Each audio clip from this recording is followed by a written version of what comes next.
morning radio.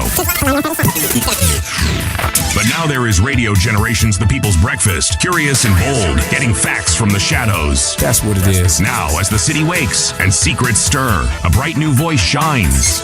The people's breakfast. Your morning, your voice, your journey. Good morning. Good morning, my neighbor. Welcome to the home of hard truths and bold insights, Radio Generation. A very good morning to you. Welcome to Radio Generation. The time right now is 1.5 minutes past 6 o'clock. I'm with City Muga in the studio. City, habari ya leo bana? Salama sana.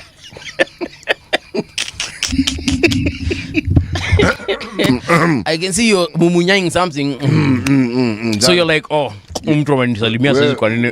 Umenishika mid mumunya. Sasa nilikuwa nafanya balancing kidogo. Ndio sasa sauti iweze kutoka vizuri. Bila kusema ukisema tu mbubi kwa sawa. Yeah. Good morning. Today is Wednesday, right? Wait, today is Wednesday. Today is Wednesday, bro. It's Wednesday. Yes, I realize it is. But for a second I was like, wait, it's Tuesday. Did you report back to work yesterday? Then I remembered, no, it's not yesterday. It was really the day before yesterday. Well, what happens at this time of the year? You start losing track of time. Now the cumulative fatigue of the whole year begins to settle. You're going to find your memory. Yeah. You are going to mix Monday, Tuesday, Wednesday. You're even going to mix last week. And you're going to say, did we not talk to so-and-so the other day? Yes. No, actually, we talked to that person a month ago. Yeah. Oh, really? Yeah. So, this is basically what you're saying, this is normal, eh? Mimi nilikuanga so sure, yani, but sinanga kitu naitwa fatigue. But the few times I get it, because a whole year, 2 years can even pass before I am fatigued. But the few times I get it, my friend, it weighs me down. I even become sick. I go to hospital. I know you're king of Wakanda. Black Panther. But let me explain something to Black King Panther. T'Challa. T'Challa. Explain. We all get fatigued. The problem is ensuring it doesn't get to a point where it's debilitating. Yeah. So tunachoka. Because very uchoka. Na kujisikia uko na uchovu is normal. You can't wake up at the hours we wake up. Come here every day. Yes. Without accumulating some uchovu, you will accumulate it. For sure. Okay? Now, this mumunya you're seeing is me managing it. For me, like I told you, the very first time I knew I have fatigue, I think I'd pushed my body to the limit. Then one time, I wake up with this very strange headache. I have a fever. So naturally, I thought either getting a cold, a sore throat, or a chest infection. Some sort of infection. Oh, typical African. Nikadhani niko na malaria kama Mwafrika wa kawaida. So I went to the hospital, and they did all manner of tests, and it cost me a lot of money. Then the doctor told me that there's absolutely nothing apart from just the usual. Your body recently fought an infection. So he was like, "Did you get a cold recently?" I was like, "Yeah." So he told me I can see some elevated levels of your white blood cells. But beyond that, you're okay, my friend. Then I asked him, then why am I getting these headaches and these fevers? And then he asked me, "Are you tired?" I told him, but lately nimekuwa nikisinzia, lately nimekuwa nikifeel uchovu. Akanambia, that's it. That is your body telling you to rest. Yep. I was like, oh, are you serious? Why didn't you just say so clearly? Mwili ingeambia, oya buda. Si nendo katulie. Yes. Yeah, but anyway, I thank God that diagnosis was made. Otherwise nilikuwa nishaanza kuogopa bana. I started thinking that I was probably getting, my village people were overworking wherever they were, to ensure that I probably won't see another day. But thank God that I actually saw it. So, and then next time I felt that, nikakumbuka, hii ni ile fatigue niliambiwa. So I just rest and I reset and I get back to normal. Right. Yes. Right. So kama unajisikia hivyo, kaka blaza ama dadangu, labda ni shida kama hizo ambazo zinakukumba. Na nenda kaangalia daktari ili uweze kujua shida iko wapi. Lakini kwa leo, today is what? 17th of December 2025. What is so significant about this day? Why don't we find out? A couple of things happened in 1944, for instance. German forces launched a massive counter-offensive, beginning the Battle of the Bulge in the Ardennes region, aiming to split Allied forces. Again, in 1944, this is a few months before the end of the Second World War, German forces launched a massive counteroffensive beginning the Battle of Bulge. Is it Bulge? I mean, the Bulge in the Ardennes region, aiming, of course, to split Allied forces. And then in 1941, Japanese forces occupied Sarawak, expanding their control in Southeast Asia. Again, 1941, still within the Second World War, which had started in 1939. And then in science and technology, in 1988, the Soviet Union launched the Mir space station, a major milestone in space exploration. Yeah.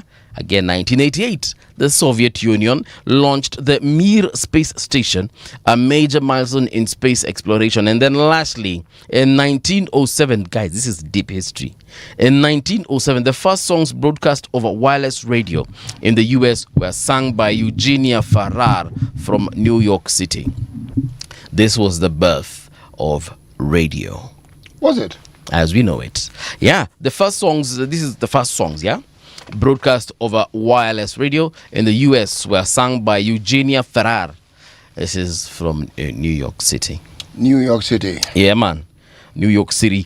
Na sasa siku hizi radio inaimba all manner of songs. We have our music on all manner of devices, from thumb drives to hard drives to our computers, our laptops, our phones.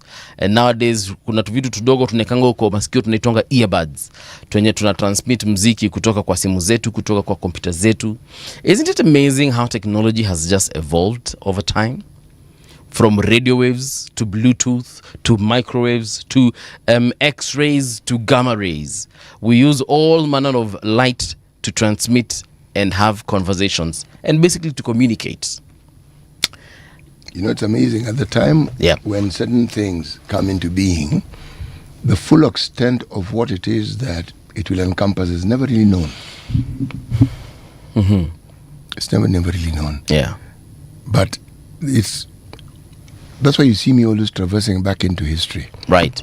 Because essentially it's what's going on in my mind. I'm saying, my goodness, did we actually ever foresee that this would end up here? Yeah. Historically, Yeah. Moi and Ronald Ngala Yeah. wanted a system that was a federal one, Mm-hmm. which the county government system represents roughly. Mm-hmm. Who would have thought that long after Moi had left power, the very thing that he and Ronald Ngala had wanted at independence is what would come into being. But then it also raised the question, what if it had come into being then? That time, what would have been different? Yeah. There's a program, it's a series. If you get time, go and watch it. It's really interesting. It's known as The Man in the High Castle. I don't know if you've read the book or watched the series. The Man in the High Castle. So it projects a different, an alternative reality. What if the Axis forces, as opposed to the Allied forces, had actually won the World War, the Second World War? That's Japan and Germany, Italy. What if these guys had actually won the war? They had defeated America. The Allies, as we call them. Exactly. That would have presented a lot of things. Would we have, for example, this what we consider the American culture as it is right now? Would Americans be speaking Japanese, for instance, because chances are they would have been colonized by Japan, or they would have been colonized by Germans. So today, what we consider as American culture would probably be German culture or Japanese culture, and the other Axis forces that were together with them. That's a very interesting perspective. Yeah. It's called The Man in the High Castle. Go find it. If you have Prime Video, you'll find it in Prime Video. You can watch it there. Or if you're a pirate, go and download it from the interwebs. But yes, and then there's another one. There's another series, but this is a bit old. It's called Fringe. Also presents an alternate reality, an alternate universe where things are different. So there's another CT in another universe, but that in another parallel universe. Exactly. But that CT never worked at Cambridge. That CT was never in radio. He's probably a professor at Harvard. Interesting perspectives. You know, you probably married someone different, so that means even your offspring were different. you know, it's just one of those things you ask and you ask yourself, by the way, what if? Good question. City, tusome methali ya leo. We are still in the Republic of Congo, Brazzaville. Right? Yes. Okay. Republic of the Congo. Let me tell you, these fellows have some of the most interesting proverbs you can ever come across. Really interesting. All right. What I did, I tried to write this or to find some documented proverbs in the language of that particular country. And I even tried reading it to myself, and I decided I'm not going to read it. I don't actually know how to pronounce the words. Okay. But for purposes of this conversation. Yes, and to tell you that indeed, or to demonstrate that indeed what I said was true. Yes, okay? yes. This is the translation. This is the actual wording, okay? In the language of the individuals who come from there. Yes, official languages of that particular country are French, Lingala, and Kituba. Okay? Kituba. Yes. All right. Lingala ni ile wanasemanga na kubanga bilu tena kubanga nzende. Bas, now this one here, I've given you this one to read. Right. Bwatu Yamawa. Bwatu Yamawa. Ekatisaka Ngambote. Watu batu bamawa. Bwatu Yamawa. Ekatisaka Ngambote. Yes. Ekitisaka Ngambote. Okay. Now it means what does it mean? A boat of pity will never cross the water. A boat of pity will never cross the water. Why, jamani? Why? Haitawahi kupita maji. Napenda sana. Yeah, I knew this would jazz you. No. I absolutely love it. But you know those Republic du Congo people and their brothers across the border, of course, DRC Congo. Wanakwanga watu ambao wanakwanga very, even when they speak you can tell. There are some who live where I live. And my friend, whenever I find them buying groceries, nyanya, vitungu, nyama, nini, those guys will actually excite you. They are very loud. In a good way. It's not like it's not chaotic. Don't worry, we have loud people in Kenya also. Oh, apana awa. Okay, then you will love the translation from which to translate the gorilla. Because of waiting too long, the gorilla lost its tail, isn't it? I remember that one from yesterday. Okay, yes. Now, yeah. The Lingala version. Zela Zela. Makomboso. Azanga Mokila. Zela Makomboso Azala Mukila. Yes. Kiangai. Sounds like Kikamba kabisa. Zela. Yes. Mokomboso. Azanga. Kiangai.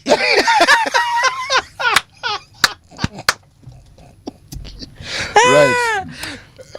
Zela yani Nuazela.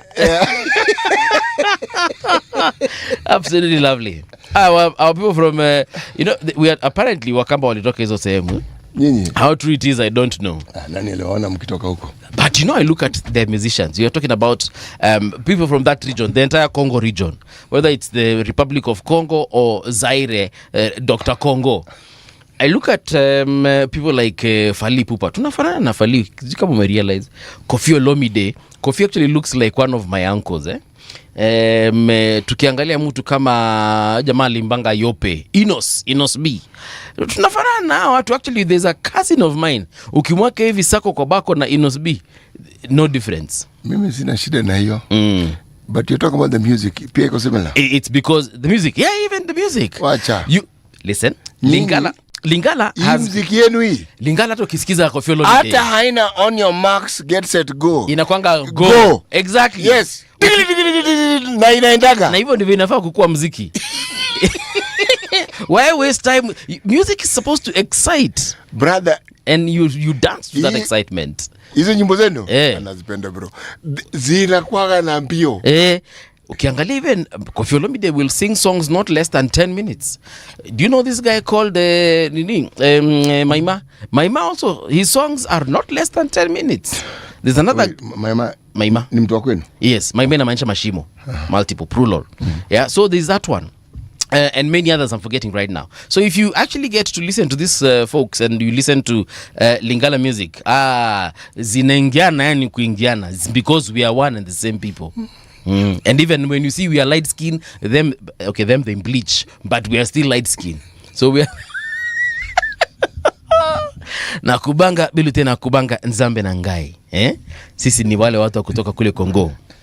Haya, itabidi tumeingia hapa Radio Generation. Before people expect us to play a Fally Ipupa song. Basi nikwambia ni go. Hata hakuna on your marks. Edna ameleta ngoma za Ukambani. Yani imetoka na imeenda tu full speed. Huyu anaitwa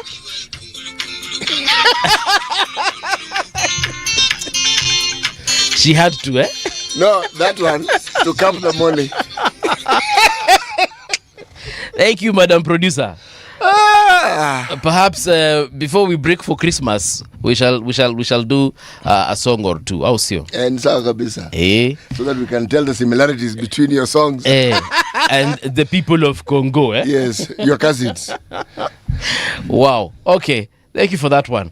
Let's check out what's trending on radiogeneration.co.ke. Currently, if you get onto that page, the first story is by Tanya Wanjiko. Special multi-agency unit deployed to rein in festive season road chaos. What is this all about, Now, a special multi-agency team has been rolled out to police roads across the country as authorities move to contain the surge in accidents expected during the Christmas and New Year travel rush. Inspector General of Police Douglas Kanja on Tuesday said the unit, which started operations this week, will focus on reckless driving and corruption on the roads with the aim of keeping travelers safe during a season marked by heavy movement. The unit was announced by the chairperson of the National Commission on the Administration of Justice, Chief Justice Martha Koome, who said mobile courts will be deployed along major highways to deal with traffic offenders without delaying. Under the plan, motorists who break traffic rules will be taken before the mobile courts and fined immediately, a step meant to discourage repeat offenders during the festive season. Sasa, ini kumaanisha number one, don't drink and drive, which by the way you shouldn't. But if you are caught, now things will be thick for you and it will be instantaneous. There's the other issue of don't drive without the requisite documents. For example, you shouldn't drive without your driver's license. You shouldn't drive without displaying a valid insurance sticker. So that means that you need to have updated your insurance. And this is the season, guys. You don't want to be caught on the wrong side of the law. And most definitely, you also don't want to endanger other individuals on the road. How's your city? You can get that and much more as far as that story is concerned. Na hizi mobile courts sijui sasa watazieka namna gani katikati ya barabara, kando ya barabara. Kama unatumia Mombasa Road, wewe jua zitakuwa huko. Watu wa Yakiwe, I am certain. Thika Super Highway, without a doubt. But kwa Thika Super Highway, where exactly will they station themselves? I don't know. And then this other road, what's Mombasa Highway for sure, as you're heading past Malindi and all those, utawapata huko for sure. Watu ambao wanaenda Kitui mkipitia Machakos Road, just know that wanakuja huko pia. Security alert in Migori as explosives diffused ahead of President Ruto's visit. I saw this yesterday. I thought it was a meme.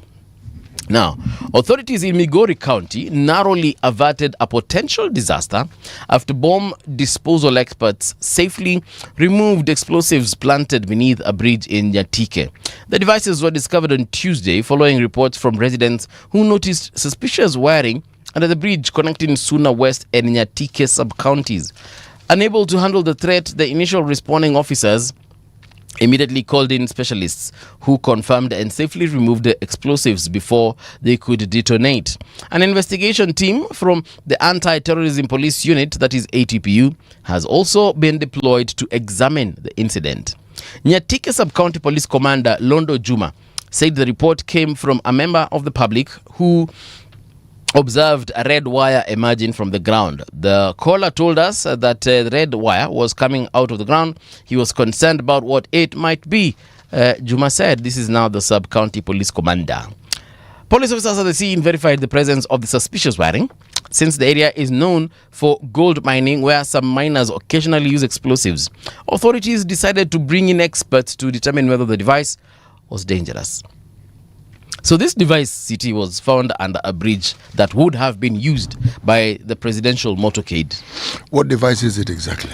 So they said it's an explosive device. Do they explain what sort of explosive device? Let me say this again. Authorities in Migori County narrowly averted a potential disaster after bomb disposal experts safely removed explosives planted beneath a bridge in Nyatike. And then, of course, further down, they say that perhaps this are the devices used by gold miners to explode the ground before they expose the gold. But now my question is, who under a bridge, what gold are you mining?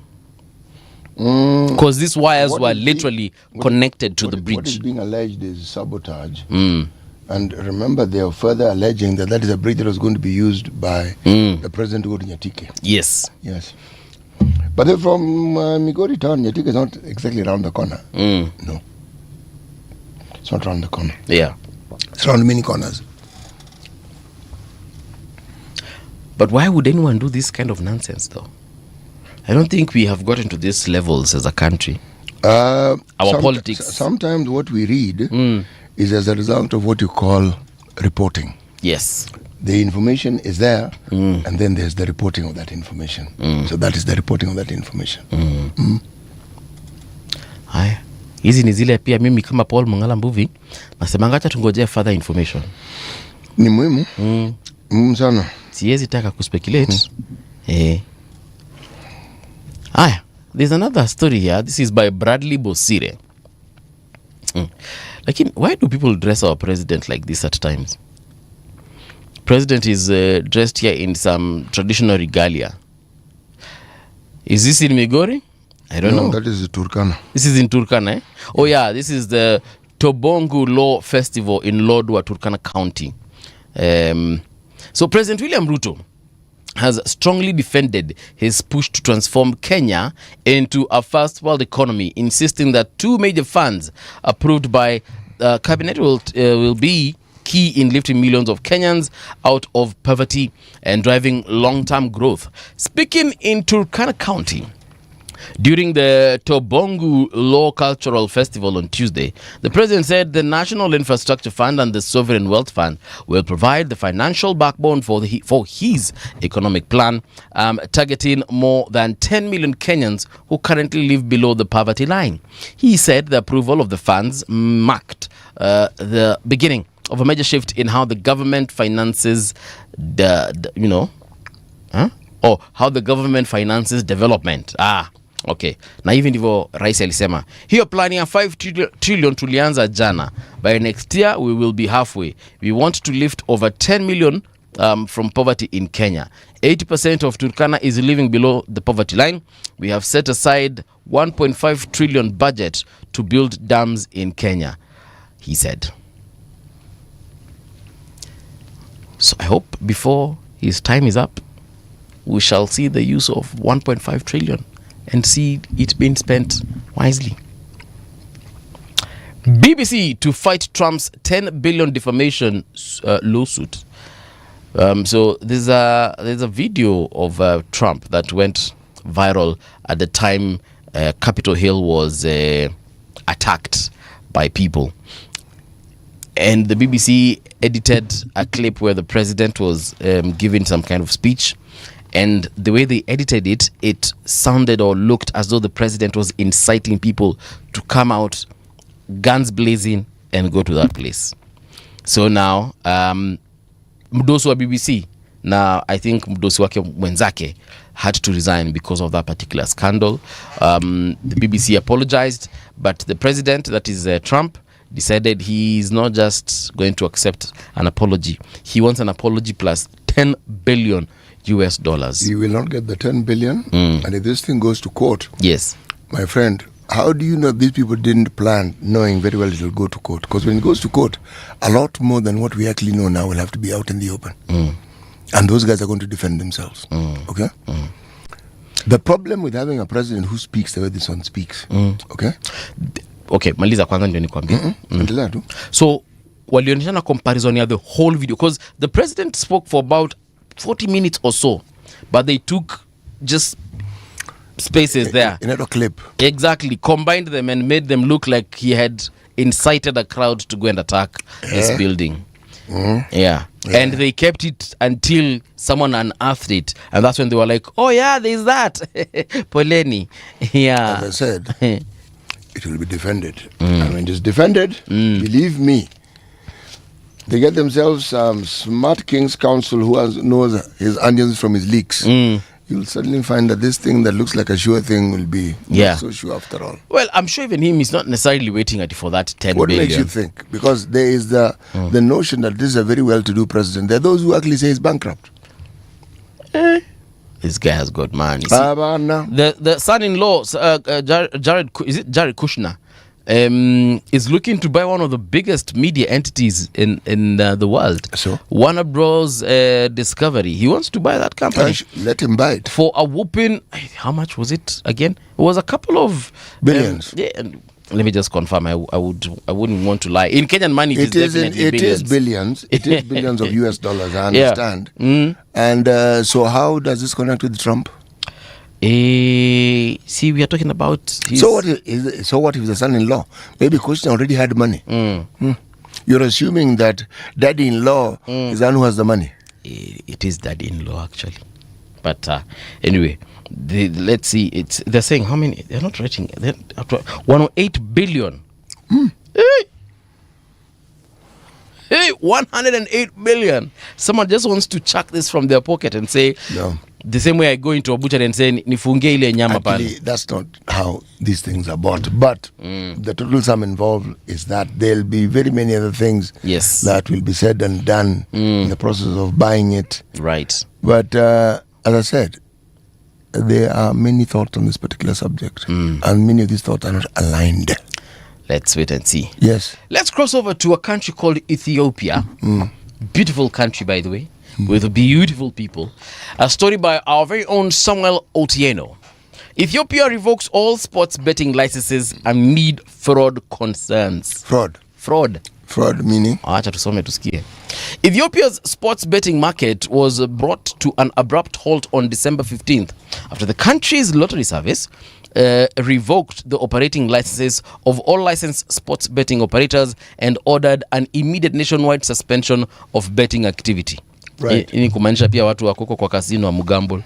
Now, the Ethiopian Lottery Service said in a statement based on directives given by the government of the Federal Democratic Republic of Ethiopia and pursuant to the regulatory authority vested in the Ethiopian Lottery Service, we notify that the operating licenses of all sports betting organizations are revoked effective from December 15th. Yeah.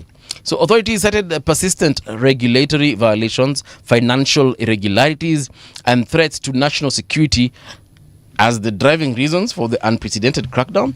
Something of this manner happened in Kenya a couple of years ago.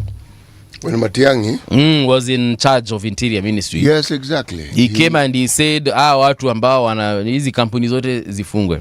So I spoke to an insider, but not a reliable source though. Somebody who tells you he's an insider, go on. No, actually someone who worked or works in the gambling industry. In that industry. Kanaambia hivyo ndivyo serikali inafanyanga once in a while ndio muwapatie pesa. Serikali meaning those individuals, si serikali as the entity, the individual. So nikamuuliza, what do you mean by that?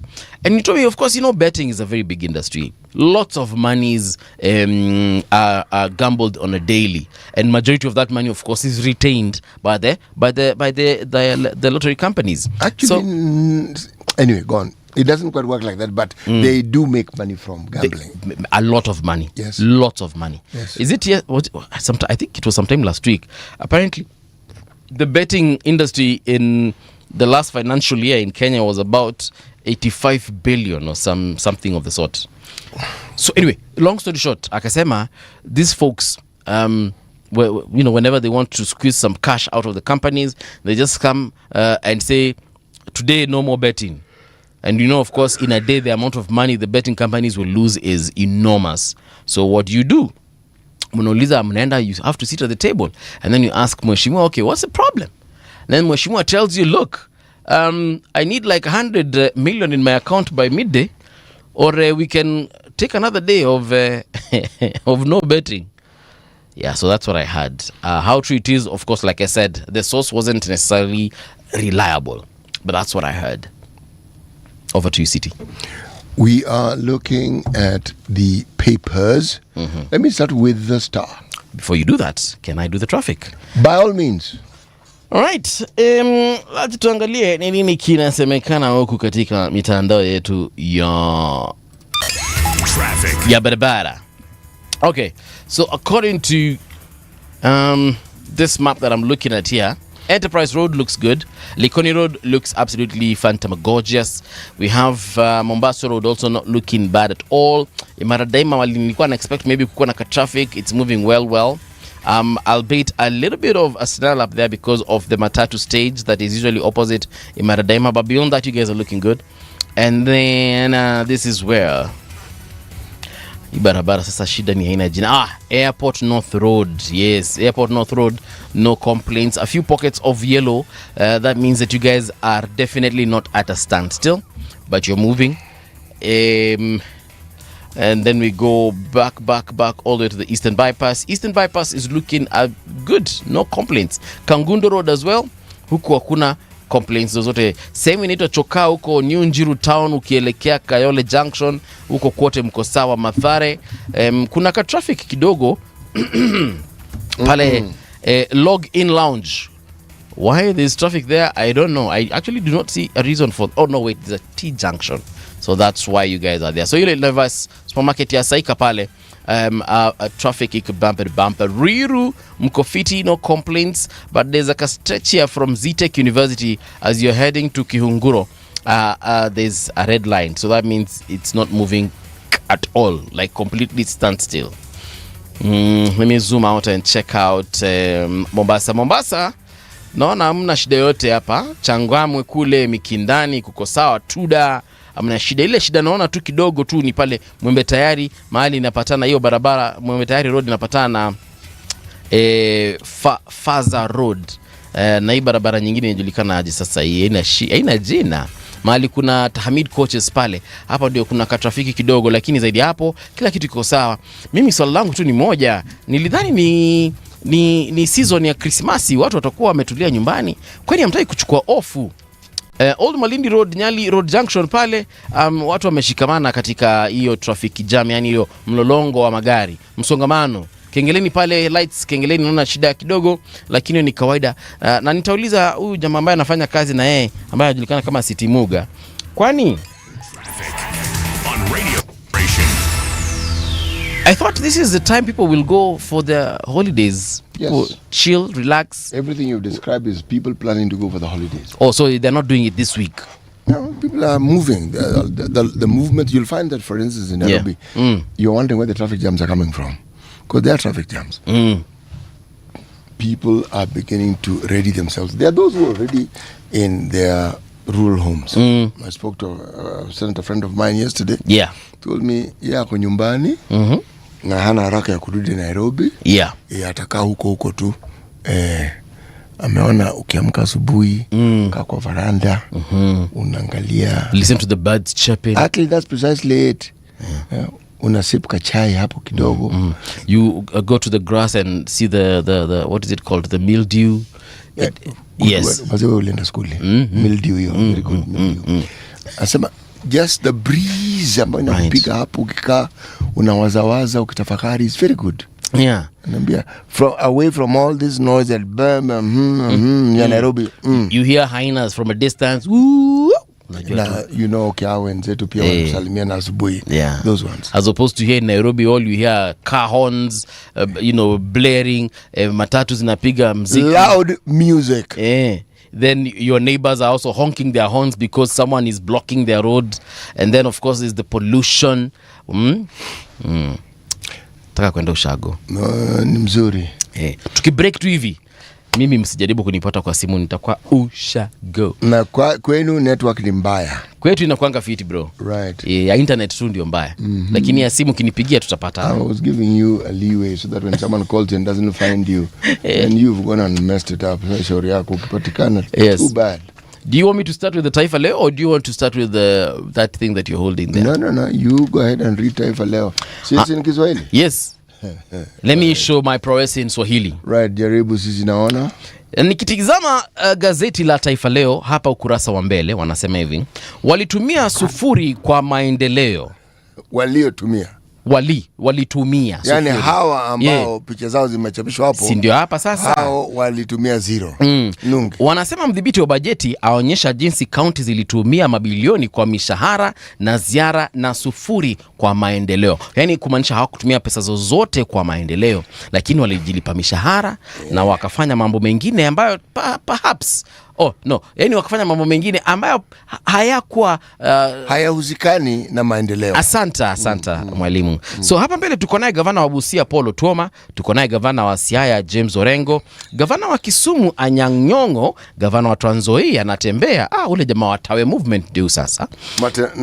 Natembea. Jamaa walisema kwamba pesa zingine walizotumia ilikuwa ni kujua nini? Matembezi. Naam. Alafu kuna gavana wa Mombasa Sharif Nasir. Nilimjua kama Abdul Samad Sharif Nasir. Babake ni yule Sharif Nasir. Yule alikuwa katika serikali ya Moi. Pia waziri huyo jamaa. Huyu ni babake, huyu ni mtoto wake huyu. Salala. Mashallah. Haya, gavana wa Kilifi Gideon Mungaro pia ametajwa hapa. Gavana wa Tana River Godana Daho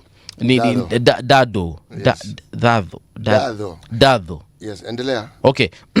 It sounds the DH, doesn't it? Yes, DH, and also has a DH at the end. So Dado. Yes. Okay, Daho. Gavana wa Bomet Hilary Barchok. Alafu kuna gavana wa Bungoma Kenneth Lusaka. Kenneth Lusaka alikuanga speaker wakati mmoja, sivyo? Before alikuwa senator. Ndio yule ambaye alikuwa na sifa ya kununua zile wheelbarrow ambazo zilikuwa na gharama za juu. Huyo. Nakumbuka zile zilikuwa zasemekana ni anti-carcinogenic zile. Bwana zile moja wheelbarrow laki na. Jamaa ako na akili unakwambia. Gavana wa Kwale Fatuma Achani ametajwa hapa pia, gavana wa Uasin Gishu. Kwani wameacha nani? Hapa ndio nakwambia gavana wa Uasin Gishu Jonathan B, alafu mwishowe hapa gavana wa Baringo Benjamin Cheboi. Benjamin alikuanga wakati mmoja katika treasury. Si kama waziri, lakini alikuanga mahali kama kuna kitu kuna position alishikilia wakati mmoja. Anyway, tutakuja kumjua baadaye. Ukurasa wa mbele pia wanasema samahani. DCI waelezea Jirongo alivyofariki na waelezea matukio yaliyosababisha ajali iliyomuua, wasema dereva wa basi huenda akashtakiwa. Ukurasa wa 3 utapata taarifa hiyo. Alafu kienda ukurasa wa 5, kiwanda cha bilioni 32 kuinua uchumi kule Kwale County. Na wanasema hivi, kampuni ya Bamburi Cement na Sinoma CBMI kutoka China kujenga kiwanda kipya. Ukurasa wa 5 pale. Alafu ukurasa wa 8, Trump adai BBC shilingi za Kenya taslimu 644. Hizo ni shilingi bilioni, lakini ukifanya rounding off ya kuja roughly 10 billion. Alafu pale katika ukurasa wa pili, wa Kenya 18 waliokuwa vitani Ukraine warejea. Unakumbuka jana tulisema watu walikuwa wameenda kule kimakosa, walikuwa wameambiwa kuna makazi tofauti, hawakuwa wanajua wanaenda jeshi. Sasa ndio wamerudi. Wanasema Kenya 18 wamerejeshwa nchini kutoka Urusi, baadhi yao wakiwa na majeraha mabaya baada ya kushiriki katika shughuli za kijeshi kule Ukraine. Alafu mwishowe katika ukurasa wa 20, City wapigia hesabu Carabao. Kwa wale ambao wajui, inajulikana kama English Football League Cup. Alright? Watakuwa nyumbani leo usiku kualika Brentford kwa robo finali. Mchezo ambao mimi nitakuwa naungoja kwa sako na bako bila kutekerenyeka figo. Lazima nitatizama huo. Okay, mseterenyeka figo. Let me. Naam. Frederick, I was reading it in Kiswahili in English. Katika gazeti la Star. Right. Gazeti la Nyota. Nyota ile Yes. sasa. Frederick Okango, from promise to power, why Kenya must seize economic moment.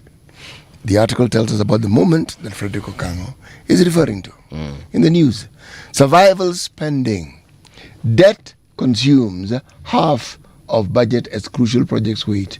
This is from the controller of budgets. Mdhibiti wa bajeti. Ndio hiyo basi. Right. Why Ruto's Mount Kenya East allies are pushing for regional split. I don't understand what you're saying. Come again? President Ruto's allies from Mount Kenya East have ignited a political storm after calling for a regional divorce from Mount Kenya West. The move is widely seen as a strategy to split the restive season and run away with a chunk that would badly dent the opposition. The push, led by CS Jeffrey Ruku, comes in the wake of the UDA victory in the Mbeere North by-election. Utterances by this particular gentleman seem to suggest that this idea of the mountain as one homogeneous entity. But we discovered that during the recent by-elections in Mbeere, we didn't have any other by-elections in any other part of the mountain, did we? No, we didn't. None that I know of anyway. So we recently discovered that the mountain is not as intact as we thought it was. Well, in your opinion, if it were intact, how would that manifest? Again, unfortunately, here I'm now speaking just from from my own perspective. This has got no scientific basis, but we haven't seen, because we from what we had Nani akisema, former deputy president Rigathi Gachagua, he said that he owns the mountain literally in terms of the number of votes that he had secured there, and he mentioned something to the tune of 7 million votes. Perhaps even by the end of this year, he said that he would have 8 million votes. Yeah, those figures, he kept throwing them around. Yes. When the Secretary General of his party was here, he threw around the same figures. Yes. Where are those figures coming from? Exactly. So if forget what he said, we believed him because he said it. Personally, I believed him because he said it with so much vigor. And then we got to the by-elections, and then I realized, oh yeah, before I forget, you remember when we lost Baba and we had conversations with different people over the phone. One person I remember was Lee Njiru, the former press secretary for President Moi. Yes. Lee Njiru, if I'm not wrong, comes from that particular area. This east part of the mountain. Yes, he does. And I asked him several questions, including the what is it called, the influence that Rigiji has in that area. And he said right now, wo jamani ndio kusema that entire area. And I asked him, I remember categorically, I asked him, even in places like Meru and Embu, he was like, he might not have it 100%, but he has it above average. So I was like, okay, so what does this mean? But he wasn't wrong. The votes were close to being a tie. Yes. So it tells you that he wasn't wrong. It is above average. When 50%, 50-50, that's above average. Yes. So had we had a by-election in a place like, let's say, Kiambu or Nyeri, you know, where we can say we have majority Kikuyus, for example, and when I say majority, I mean like 90% plus Kikuyus, then maybe we would say, okay, he has the Kikuyu vote locked. Let me tell you something. The enthusiasm that people show when you are spewing a narrative that appeals to them for whatever reason, there is absolutely nothing that would signify that enthusiasm will last to the point of an election period or to the voting period. Yeah. There's nothing.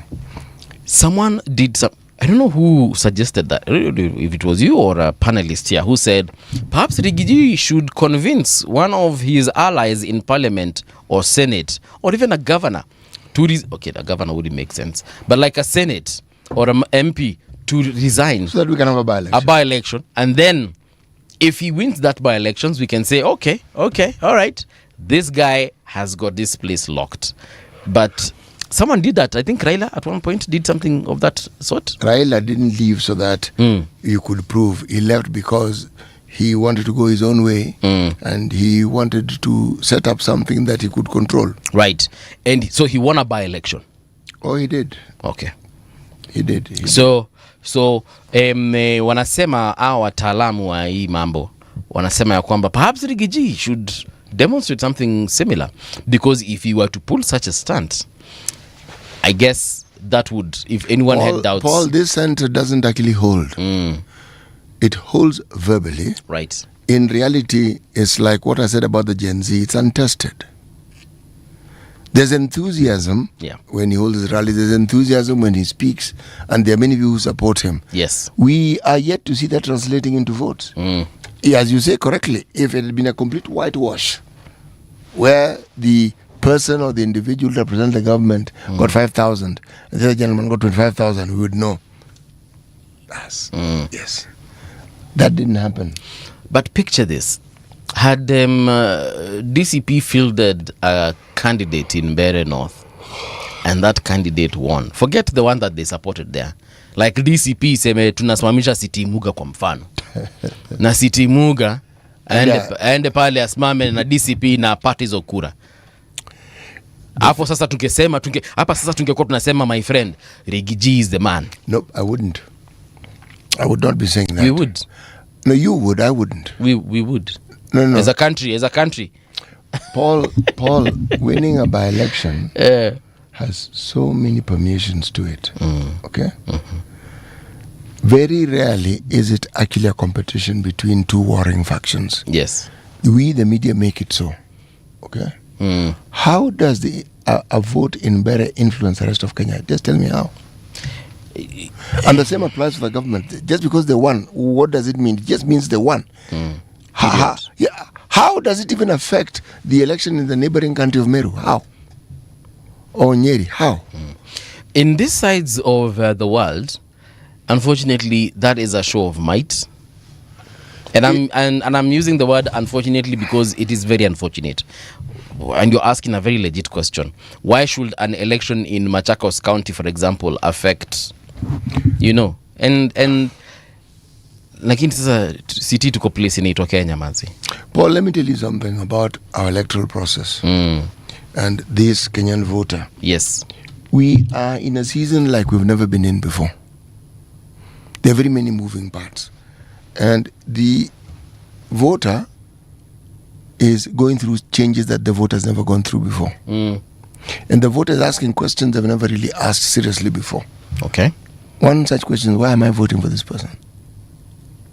The promises that Rigiji is making is not very different from the promises that the president is criticizing has made before. There's no difference. So he's telling us the same thing as the president. So where's the difference? Yesterday when we were having a conversation with Nganga, the Katiba advocate, when there's something he said, and I think he said what we have been thinking, but now he contextualized it in words. When he said, why would even a president or a CS or a deputy president for that matter come and tell me in my constituency or in my ward who I should vote for? Yes. And that thing was so profound. I was like, by the way, we have been thinking about it. It's just that we have never put it in that context that he has put it in the words. But he is actually right. A by-election is that. No one should come and tell me. It is me in my ward or my constituency. You should decide. What do you know about this person in my ward that I don't know? And this is my person. Exactly. How? Yeah. You want to tell me that you know this person better than I do? I think someone like Nganga needs a permanent space on the airwaves to talk, because he said some things yesterday and they were actually food for thought. He was making sense. And when someone makes sense simply, it's profound. Yeah. You get to understand the depth of what it is that he's saying. It's the same question I'm asking. If you elect the son of somebody who passed away because he was killed, in this country, sympathy votes basically. But we've seen it over and over and over again. And the logic, the people say, look, this was his father's seat, let him complete it. But City, again, do you think that our cultures ndizo zinatusumbua? No, hazisumbui. They're just our cultures. When Kajwang Senior passed away, his younger brother took over. Yes. But he appealed to the populace. He's still senator. Okay? So I'm simply saying, this is not strange. It's not strange at all. Mutula Kilonzo, when his father died, he became senator. We have many, many examples going back in the previous century. Ndio ninauliza, You know, there are some things that used to work for us back in the day. And when I say back in the day, I mean like back in the way day. Like we're talking about decades, perhaps even centuries ago, where succession was the order of the day, whether it's succession in politics or succession in the home, succession in wherever. And it worked for us at that particular time. But in this day and age where we are talking about democracy and we want democracy to work, perhaps... Are you saying succession is not democratic? No. I'm just saying succession in terms of, now that so-and-so is gone, can Junior take over, for example? I find no fault with that thinking. What if Junior is not competent? What if Junior wants to continue doing something else, but you guys are dragging Junior let me repeat it again. into this? I find no fault with that thinking. If you're talking about succession within a political party, all these political parties have a constitution. Oh, no, I'm not talking about that kind of succession. Because, there's that natural line of succession, for example. I am going further because it is the politics that grabs our attention. Okay. And it is succession in that realm that we often speak about. But if you talk about the family line, the reason why that happens is people have actually agreed. Sometimes, for example, we have seen situations whereby even the wife succeeds the late husband. Yes, we have. What if the wife isn't competent enough to be in that position, and yet there was someone... You're talking about a political position. A political position, an MP position, yes, a senatorial position, yes, governor position, and yes, so on. So here is a situation whereby... governor we haven't seen yet, but go on. And I'm giving you an example because you never know, it might happen. So mimi na wewe tulikuwa tunagombea kiti kimoja. Then, God forbid, one of us leaves. We should leave it to the masses again to decide. We shouldn't decide at now because huyu mwenye ametuacha alikuanga na mtoto. But they go for an election. Sasa huyu mtoto anakuwa fronted. Yeah, but yes, but they're elected. Ngoja kidogo. They're elected, yes. Yes. But unaona serikali inakuja mpaka ineka resources pale. Yes. Ama the party of the deceased inakuja ineka resources pale. Yes. Mnavotea huyu mtu kwa sababu yes, sasa serikali imekuja kawaambia bwana saidieni familia, wacha huyu kijana endelee na kazi ya baba yake, ama wacha ubibi endelee na kazi ya... Paul, what are you saying? All I'm saying is sometimes you might end up voting for someone because out of sympathy, right? So then you leave someone who's competent, who could have actually, someone who even probably contested with the deceased, who would have probably presented a better option. Why don't you than the son or the husband, Paul, or the wife? The culture that we have when it comes to elections is known, if you care to look at it or understand it. When you stand against the child of somebody who died and they were an MP, culturally it is seen as you're taking food from the table of that particular family. For heaven's sake, even you who wants to contest, can't you understand simple logic? Sasa tuache tu aendelee kazi ya baba yake, na yet I probably have better what is it called, a better manifesto than this young person that you guys are fronting. Then accept it when you lose, because the votes tell you how the people think, or the votes tell you how these things can be influenced. For heaven's sake, the political complaining, I find it nonsensical and a complete waste of time. Why do you go into politics if you have not understood exactly how the game is played? Why do you bother going into it? Why? But aren't we the same people who keep on saying that we need to change how politics is done in this country? I've not diverted from that. Even when you change it, you must know what you're changing. Aren't we the ones who keep on fronting meritocracy here? You must understand that there'll be pushback. I am talking about getting into something and you're foolhardy about it. You're not cognizant of all the permeations that are involved in this endeavor. And then you start complaining, the government brought people. Of course they're going to bring people. You should be prepared for it. The party's going to come. For heaven's sake, what did you think? It doesn't make it okay. Oh, my friend. I will prepare all I want. What if the people who've got monopoly of chaos here ensure that there's voter suppression? So? My point if exactly. You want to go into politics, for heaven's sake, no. Understand what you're dealing with comprehensively. Please. But it doesn't make it okay. Paul. Does it make it okay? This isn't a moral station where we are determining who is gooder than the other. And I'm using the term gooder deliberately. Okay. It's our. It doesn't make it okay. Paul, it is our politics. when you go in with certain And it is ideas, what we you need are to seeking change. you are seeking to bring about change, but you can't change it if you haven't taken time to understand it. I have understood it. No, you haven't. I'm just saying it doesn't make it okay. You are casting a moral judgment on something that is so amoral. I don't know why it is you keep bringing the morality into this thing. All right. Ushasema. Wacha niangalia pa standard inasema nini pele mbele. Questionable fund. As President William Ruto's hyped bottom-up economic transformation model falters with nothing much to show for the last 3 years, the administration seems to have abandoned Mama Mboga and is now going for mega infrastructure projects through the so-called Singapore dream. But despite Ruto selling his new pet strategy as Kenya's way into the first world, financial experts have questioned the creation of a national infrastructure fund and fear it is just another attempt to illegally transfer public assets into private hands. So they are calling it the Singapore dream. 5 trillion infrastructure fund and then 244 billion. This is what the state targets to raise through sale of Safaricom stake to Vodacom and advance dividends. The sale of those shares to Safaricom doesn't even get to 1 trillion, does it? The sale of the funds? No, it's 244 billion. Yeah, so 244 billion and we are talking about 5 trillion. Tuko mbali.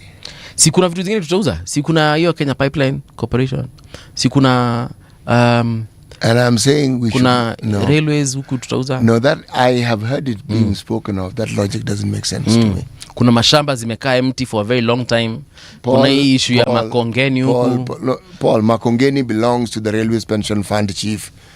That is the truth. It's not some idle land that you is can sitting sell. there. That you wake up and that you are going to sell Makongeni. No, it belongs to the pension fund. Yeah. So People who worked for the railways, who sometimes don't get their retirement benefit, that's their land. That is part of the benefit they have for getting the pension, having worked all their lives for the railways. let me give a few people shout-outs here, perhaps. And I know we will definitely get into these conversations heavily in the next 3 hours or so. Peter Chemursoy amesema good morning from E10, the home of champions. Well, Peter, good morning. Don Sabwa, where is the 4.3 trillion borrowed? City, how developed would Kenya be, I'm assuming, if we could have invested this amount to real development projects? It would be economics driving Kenya political topology. Oh, would be very far. Yesterday, Odhiambo Ramogi told us, had we, done a few things a couple of years back, like some 10 years or so. Right now, I think he said that our GDP would have tripled to something like 24 billion, if I'm not wrong. It would have been more than that. Yeah, it would have been great, man. No, our GDP isn't in the billions, unless you're talking dollars. I can't remember. I'm just saying. Remember, he just said it would have tripled by now. Trillions, it's in shillings. Yes. And then there is John Mutua. City, good morning and Buvi. Qatar is so cold, but I'm happy to see City with the morning smile. Polite tall guy, amesema good morning all. I'm from Nakuru, saying good job. Thank you. Sungura Yonis amesema Radio Evolution. Imagine I am watching you guys live from Michigan. Yes, indeed. I think he's responding to that thing we were saying that happened in 1907, the first broadcast of songs. He's relating that to what he's doing right now, which is a good thing. Alafu kuna the Ken 679, good morning. Then we have Tupac Shakur amesema habari ya batoto ya Radio Generation. Tupac Shakur amekusalimia habari ya batoto ya Radio Generation. Sisi tuko salama, na anakuambia ya kwamba in the next few tukiingia katika news tukirudi itakuwa sembe. David Kero amesema that shirt is for radio guy. Sawa, sijui ni shati gani but tumesema ni shati. One of our shirts is for radio. City City seems, this is now my take 2.0, is saying City seems to really hate DJT, that is Donald J. Trump, with passion, which is quite unusual. Don't you think your hate for him sometimes clouds your judgment? Do you hate Donald Trump? No. Okay. All right. Actually, do I really even hate anybody? Not really. No. Okay, do you love Donald Trump? Ama you're just indifferent? Hell no. You're indifferent.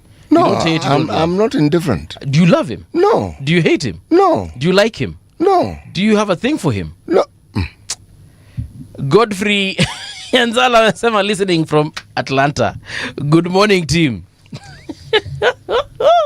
Yeah. Radio generation, the sound is fine. Pump it up, turn it high all the time. Let the music move you, let's sway. Radio G's got your jam all day. Radio Generation, the home of urban soul.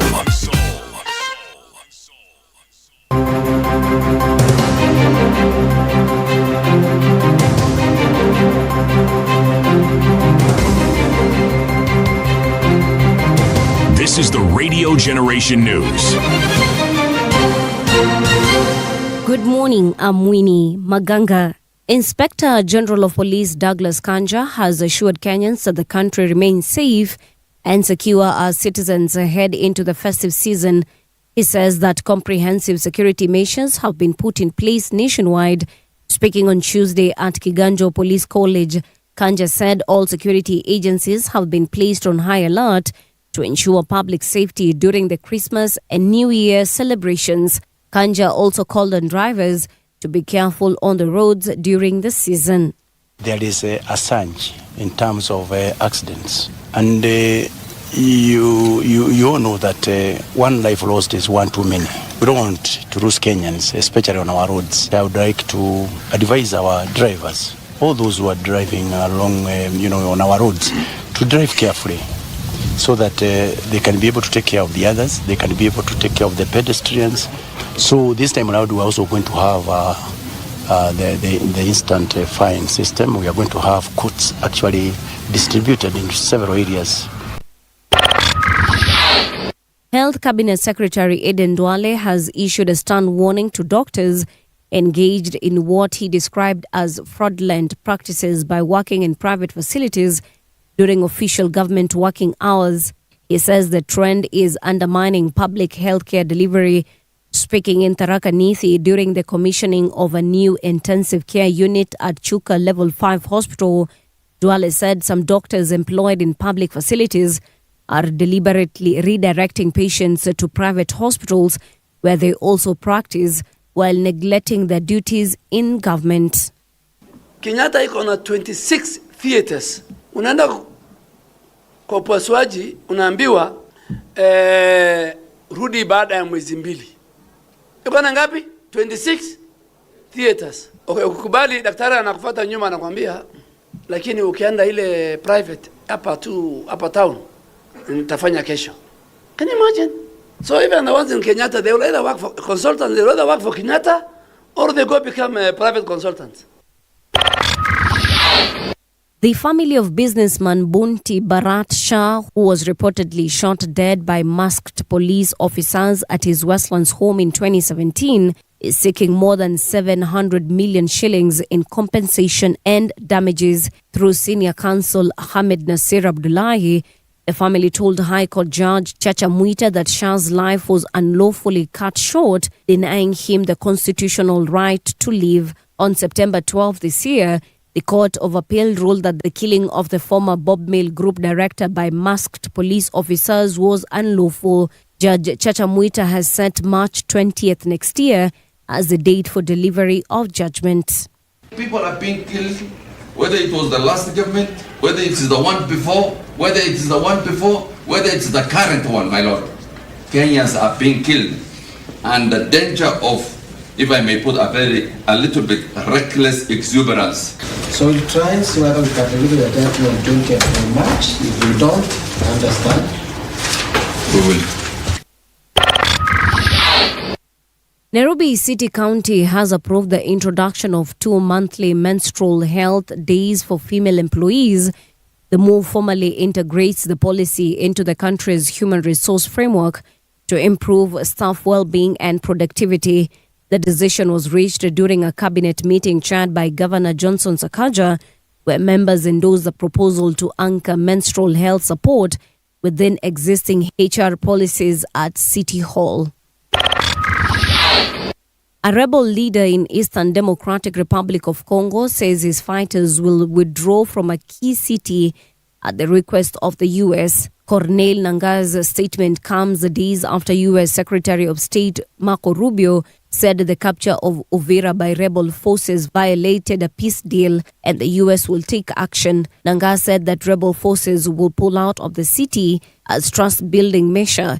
The U.S. accuses Rwanda of backing the rebels. Rwanda denies the allegation. And that's the truth on Radio Generation. Good morning. I'm Winnie Maganga.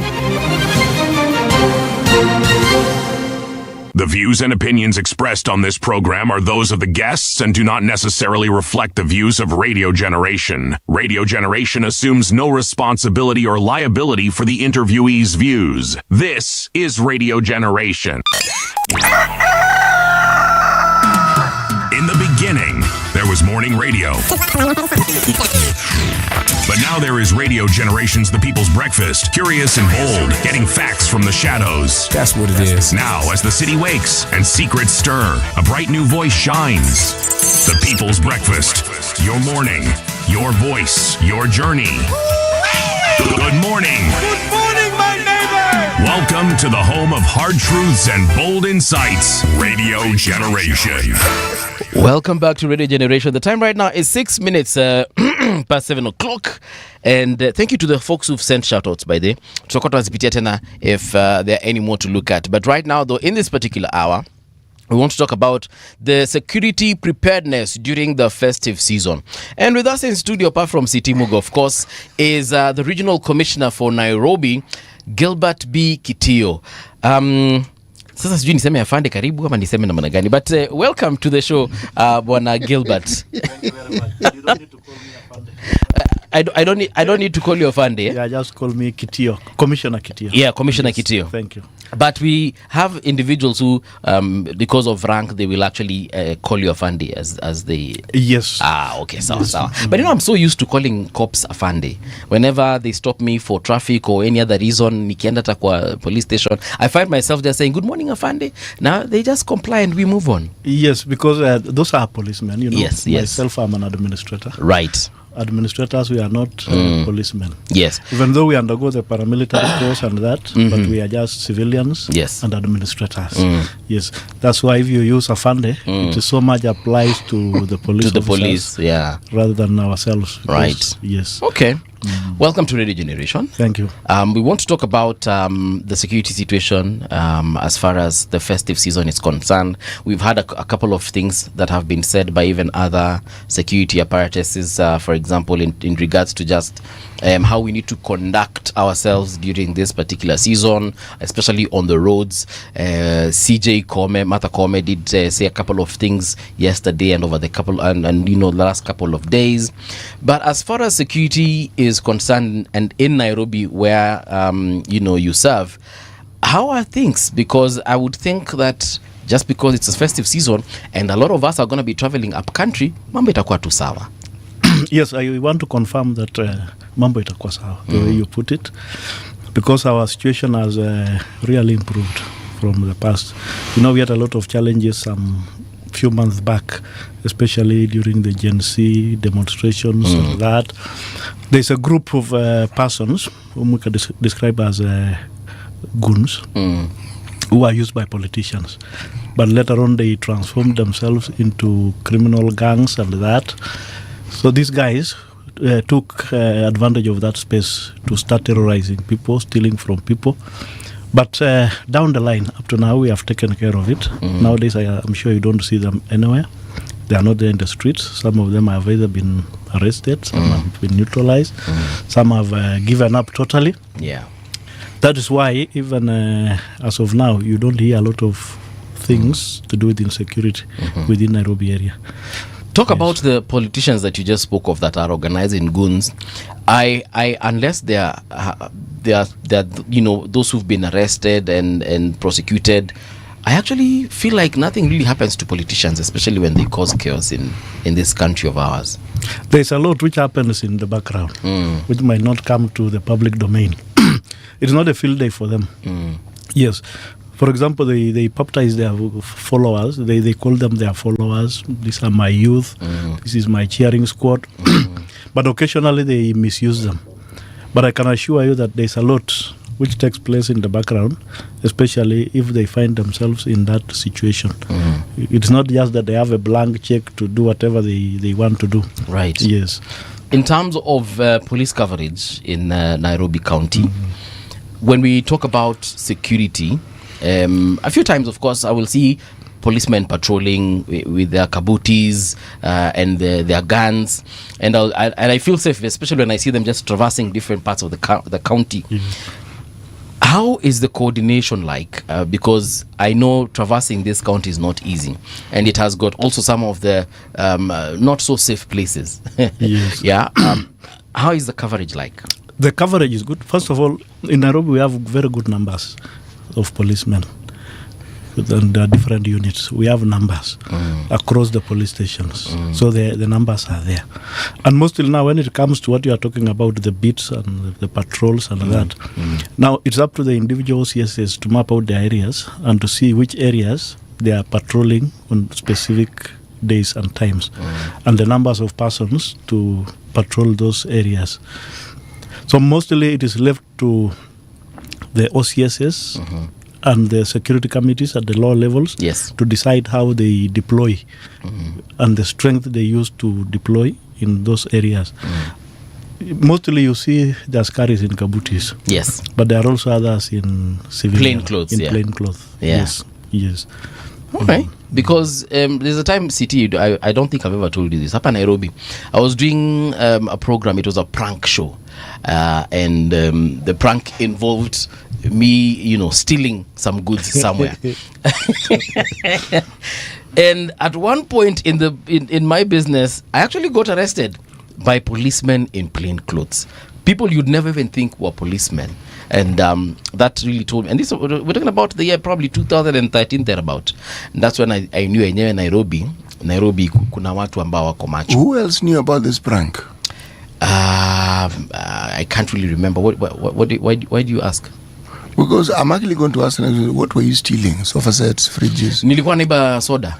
Crate ya soda. Bro, that was a prank. Why didn't you choose something better? But that was a dangerous prank. It was actually because the moment I was arrested, hiyo kazi iliishia hapo tukaenda nyumbani. Yeah, but I mean, the reason I brought it up is because I actually realized in this county, and especially because it was in the CBD. In the CBD, it is heavily, the security is heavy within that particular place. Yes, that one I'm happy that you have even confirmed yourself. Even now, you can't do anything at the CBD and just get away with it. Right. Because there are officers either in plain clothes or the ones who are uniformed. We have a policemen who are non-uniformed. We have the DCI. We also have some special units which are there. And so many others. And nowadays, by the way, even civilians can arrest you because the law allows it. Yeah. When I commission, there's something I'd like you to explain to me. And part of the reason I want you to explain it to me is because my age puts me in a previous century where I'd lived most of my life. And my understanding of the office of the provincial commissioner, that was my understanding, is the job similar to the one you have. And I'd just like to understand, what does your office do? What is it that office is in charge of? What do you oversee? What is the service that you provide? Yes, thank you. Most people misunderstand us, Sometimes when they see us, oh, you are like the former PCs. They were powerful. Nowadays, you guys are not as powerful. Now, we do a lot of things. In fact, if you look at our constitution, there are 36 functions which are not devolved to the counties, which are still done by the national government. And those are the things we coordinate. So our role number one is coordinating national government functions. For myself at the regional level. Then my colleagues at the county, they do it at the county, like that sub-county, downwards. Now, some of these functions, one of them is security. We coordinate security. How do we do this? I'm the chairman of the Regional Security Committee, which has senior police officers and other agencies who sit in that committee. The regional police commander, the regional NIS, the regional DCI. We have the military. They are represented there. KWS, Kenya Forest Service. All those are in my team. Okay. So that is one of them.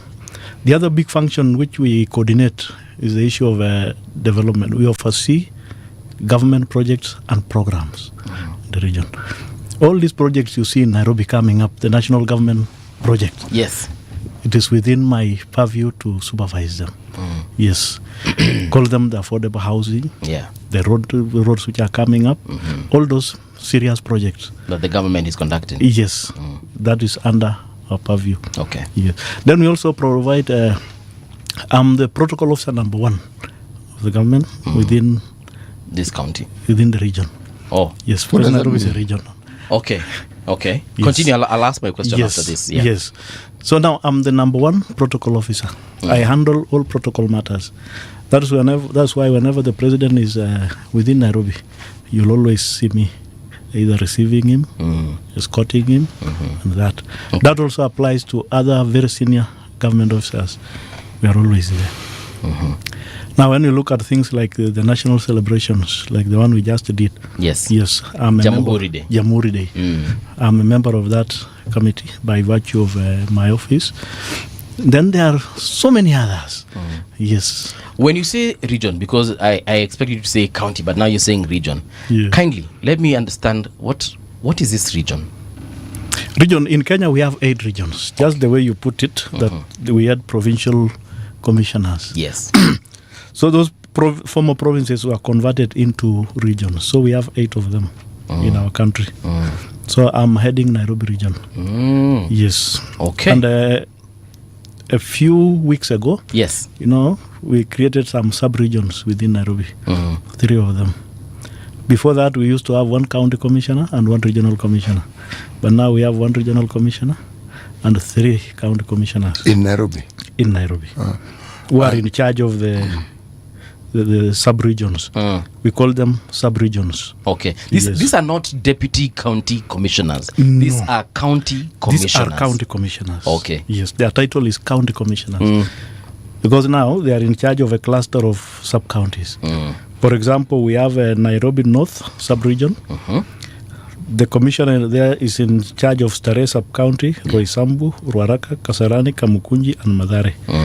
Then we have Nairobi West. This one we have Langata, Kibra, Dakoreti North, Dakoreti South, Westlands. Then we have Nairobi East sub-region. This one encompasses Embakasi East, Embakasi West, Embakasi North, Embakasi South, Embakasi Central, Njiru, and Makadara. Yes. Okay. Those are also constituencies, right? No. Yes. The sub-counties are almost equivalent to constituencies. Yeah. Okay. Except one constituency which has 2 sub-counties. All right. Yes. Okay. You were saying? No, what I'm saying is if you look at the regions that you're talking about, they are much larger than what you would consider A constituency. Yes. Okay. But anyway, yes. Do we also have a similar situation happening in other counties, like, for example, in Mombasa County, where we have several county commissioners? Now, in Mombasa, it is called Coast Region. Yes. And we have several counties. So we have a regional commissioner there also. There's a regional commissioner in Mombasa. Okay. In charge of Coast Region.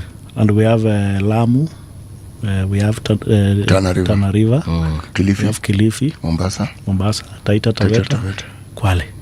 Wow. Yes. That's quite the then area. There is Western, there is Central.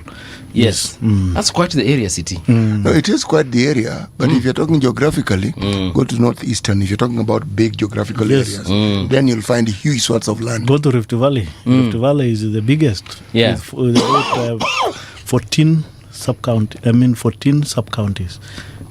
Not 14 sub-counties, 14 counties. Yes. Yes. With Right one from- regional commissioner. Yes, from Kajiado all the way to Turkana. I'm actually finding out new information I never had. When you had a provincial commissioner in the Rift Valley, you oversaw a really, really huge area. Yes. And you neighbored very many other provinces. Yes. It's big. Yeah. And sometimes I'll be very honest, when we have these kinds of formations, I actually don't think we need the political version of the governors and so on and so forth. If you understand how the committee of experts went about their business before we got into devolution, yes, their proposal was not dissimilar to what we're discussing here. The 47 counties were a political decision that was made. Yes. By the same token, the decision had been, for instance, to have what you call a parliamentary system. Yeah. People then met in Kilifi, then Naivasha, and God knows where. I don't know why they couldn't just meet in one place and decide, but anyway, that they saw it fit to move around to make these decisions. Yeah. But again, for political reasons or expediency, they decided on the presidential system. So those are the people who are charged with that particular duty, and that's what they came up with. So yeah. Here we are. I mean, they did what they did. I'm just saying I find this version being better. But anyway, that's it actually is better. It is. Because he like what the commission here said, he oversees what the government has commissioned. For example, he spoke about roads. And I'm thinking they are much more effective at supervision and perhaps even implementation than a political process is or would be. A problem is when we talked of a new constitution, there were those who were in that process who were determined that we must get rid of any vestiges that reminded us of colonialism. So even if it seems like it was good, they didn't want it. I am of the view that the idea of the provincial commissions and the commissioner and the officers that they had in them were necessary for running a county. Because country rather. They were very necessary. I have a feeling that if we had commissioners take care of our garbage, for example, as opposed to what a county government is doing, would have cleaner cities, cleaner towns. Actually, the devolution of power existed in that system. Yes. Because we had politicians, you had the mayor, you had the councillors, but if you're talking about government, you devolved government. That is what the PC did. He represented a devolved government. As you moved further, DC, DO, chief, you were devolving government. Yes. And all those individuals, at whatever level they were at, they were representing the government. Yeah. They were actually the representative in that particular region. Yes. And you can't represent without power, actually. No. If you're representing a power, you must have power. Yeah. There are certain areas, Commissioner, in our county that are really problematic in terms of security. Yes. And unfortunately, it's specifically around areas around the slum areas, vitongoji duni, as I would like to call them. Why is it usually a challenge policing those particular areas? Yes, it is a challenge, number one, because of the sizes of the population. The numbers are just huge. Then if you look at those demographics, most of those people maybe are jobless or they do very odd jobs.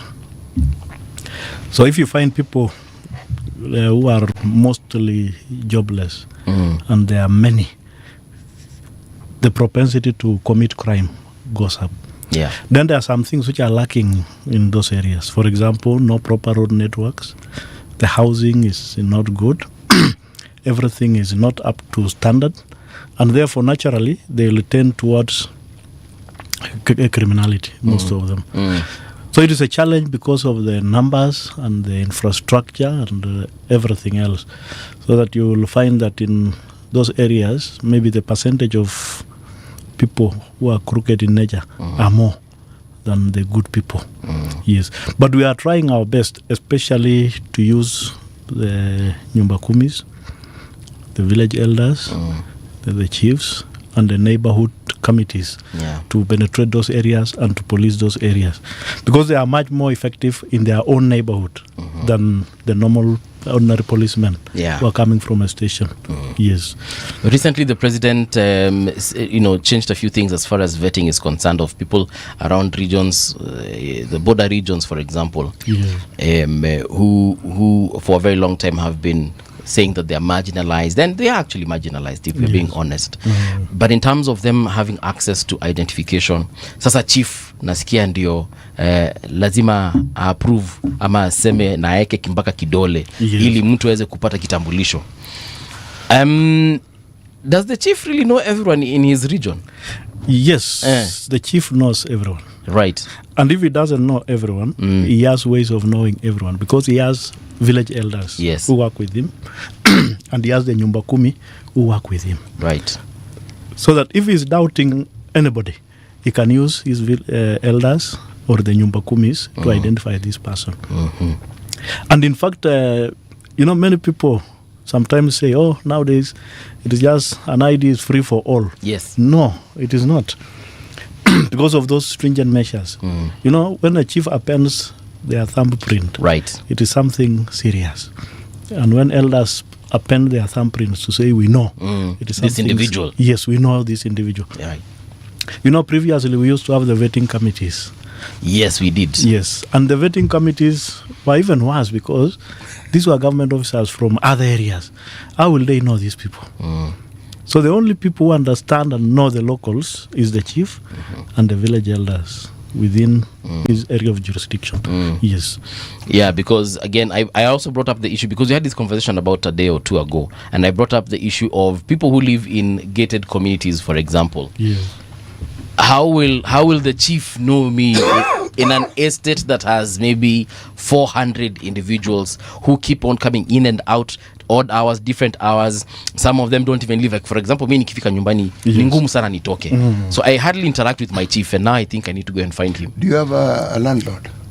Yes, I do have. But my landlord doesn't even live there. But we have a caretaker. Yes. Does the caretaker know the people who live in those buildings? He should know. Yeah. So if you have a caretaker who knows, then the information is available. It's the same, eh? I can assure you that your chief knows you more than you think he knows. Probably he knows you, he knows your vehicle, he knows your house, probably even knows where your rural home is. It is only you who thinks the chief That doesn't know you. Yes, but he knows you. Yes. What you're saying is true. Yes. I remember there was a time I had a visit from the chief. Your chief? Not at home. The chief at home is my relative. Yes. So he definitely knows me. Even the one in my home is my relative. Yes. But yes. But I'm talking about here. And there was a knock at the door. And the gentleman introduced himself as the chief. And he had his assistant chief of the area. And indeed, they knew me by name. I'd never seen that person in my life. They know you. And I was not working in radio. So you cannot say that it's because he had seen me on radio. He knew exactly who I was. And I invited them in and they told me why it is that they had come to see me. Yeah. Yes. Okay. So, and look, if you live in Kilimani is a very big area. Yes. Okay? How the chief would know me and know my name, there are ways of finding it. But Paul, the point I'm trying to make is he knew exactly who I was. Yes. He even knew where I worked. Yeah. Yes. That's why when it comes to these guys who commit crime, it is better for them if the police are looking for them because they can hide. But if the chief and the village elder, the liguru, is looking for them, yes, it is much more serious because they will look for him using his names, his father's names, and even his clan's name. They'll be asking, where is the son of so and so of this clan? That is much more serious. You'll have nowhere to hide. It's even more embarrassing. Yes. Let's talk about organized crime within the county of Nairobi. What is your office doing to ensure that these cartels, for example, do not take over our businesses and of course inhibit how people conduct and make profit in this county? Yes. Now, when it comes to organized crime, yes, these are criminals who use all manner of tricks and ways to reach out to people. In Nairobi, we have recorded almost 126 criminal gangs using various names. Siafu, what, all those names. Yeah. How many gangs did you have? 142. 126. 126. Yes. Those are very many. They are very many. There are many. So now what we normally do is we do very clear mapping where we identify those groups and even the gang leaders, their telephone numbers, where they operate and how they operate. Then now we take care of them. Around October of this year, 15th of October, we launched a program which we call the RRI, on insecurity and organized crimes, and even the goons. So what we did is we did the mapping to understand these groups. That's how we came up with the 126 groups. Then now we are targeting the individuals because we have their names, we have their contacts, and we have everything. So we are targeting them. And so many of them have been arrested, and we continue arresting them even now. When they are arrested, because there have been complaints also from residents where they say, okay, mumeshika mbuvi na city. Then next week we see them still roaming around and they continue committing these crimes. And you wonder, but I thought these people had been arrested and they're taken care of. Wanangojea kwenda korokoroni ama sijini wapi huko. The justice system, you know. You know, we can praise this person to be a criminal gang. Yes. But then at that particular moment in time when you arrested them, there was nothing on them. So obviously you cannot convict them. Yeah. But for us we will be very happy because this man would have known that he is known. Yeah. They know that they're on a target list. Yes, and they are being targeted. Yeah. And that is a plus for us. Every day. It is only that we are on radio. I would have shown you even some who are arrested recently. Yes, today, even overnight. Oh, this is an operation that happened from last night. Yes, it's ongoing. Yes. So that's why now with that RRI, yes, there are a number of things we are focusing on. Criminal gangs, the dens, where the illicit brew dens. Yes. You know, most of them hang around there. Then we have these pool tables, especially if you see a place where there's a pool table outside. Yes. Be very worried. Because those guys are playing the pool table and checking out a potential target to mark. Those are the things we are targeting. I see several pool tables around right now. Those are dangerous places. And even those playing what we call, is it kamari and cards and that, maybe under a tree, under makeshift things. Most of those guys are actually criminals. Yes. And those are the areas which we are targeting. Right. Then we're also targeting these guys who are invading land, either government land, private land, and that. But most of these guys use these thugs to invade that property. Right. Yes. Okay. It's been a while since we had a terror attack in Kenya, which is a good thing. Thanks to people like yourselves who ensure that we have round-the-clock security. Is terrorism an ongoing threat that Kenyans need to worry about? Very serious. Yes. We need to worry about terrorism continuously. If I can tell you, there are so many potential terrorist threats which have been stopped on the tracks. Yeah. Yes. Especially before they execute their missions and before they even come to densely populated areas like Nairobi. Yes. In fact, our intelligence system are very, very effective. Yeah. Some of these groups are even neutralized right inside Ethiopia and Somalia. Yes. Yes. Or even on the way coming over. Sometimes you find that there's an interception of large cache of firearms. Yes. And that. Those things are mostly meant for terrorist activities. Yes. Also, there's an issue of human trafficking where I remember a few months back, I can't remember where exactly, but some foreigners, and I think they were Ethiopians, they were arrested in some house somewhere within Nairobi. Many of them, I think they were like over 70. Yes. They had been, they were on transit either somewhere or I really can't remember the story well. And they were arrested. Are they usually a threat, or are they just people looking for asylum? Are they running away from some kind of trouble from their country?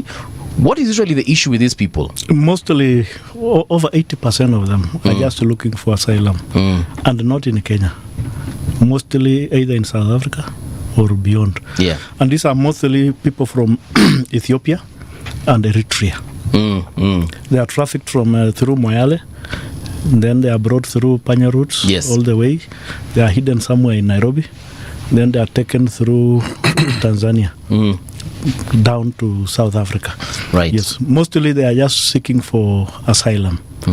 But you can't rule out a small percentage of persons who are being cynic like that and they are terrorists. Yes. Oh, so they're just part of a larger group that... Yes. Okay. They can hide amongst those innocent persons Then now they execute their missions wherever they reach. Yes. Also, there was a situation whereby some Chinese nationals, I believe they were, found in a room, and they had these very many computers. But this happened, I think, last year.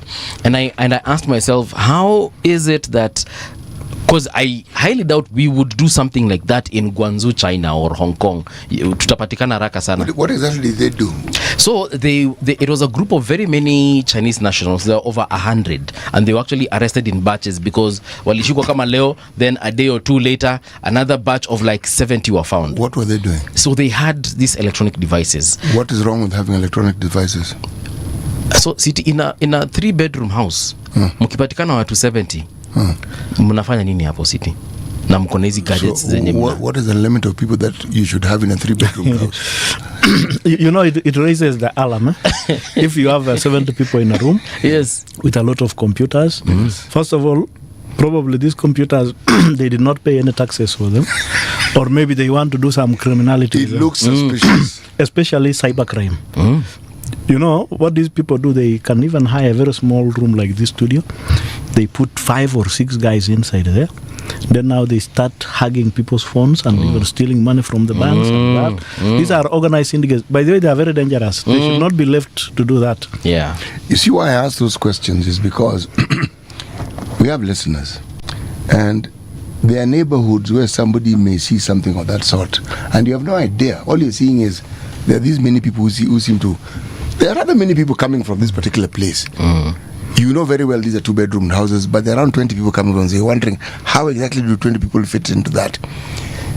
The knowledge that certain types of activity raises suspicion, it's important for us to understand, bless you, why they raise suspicion.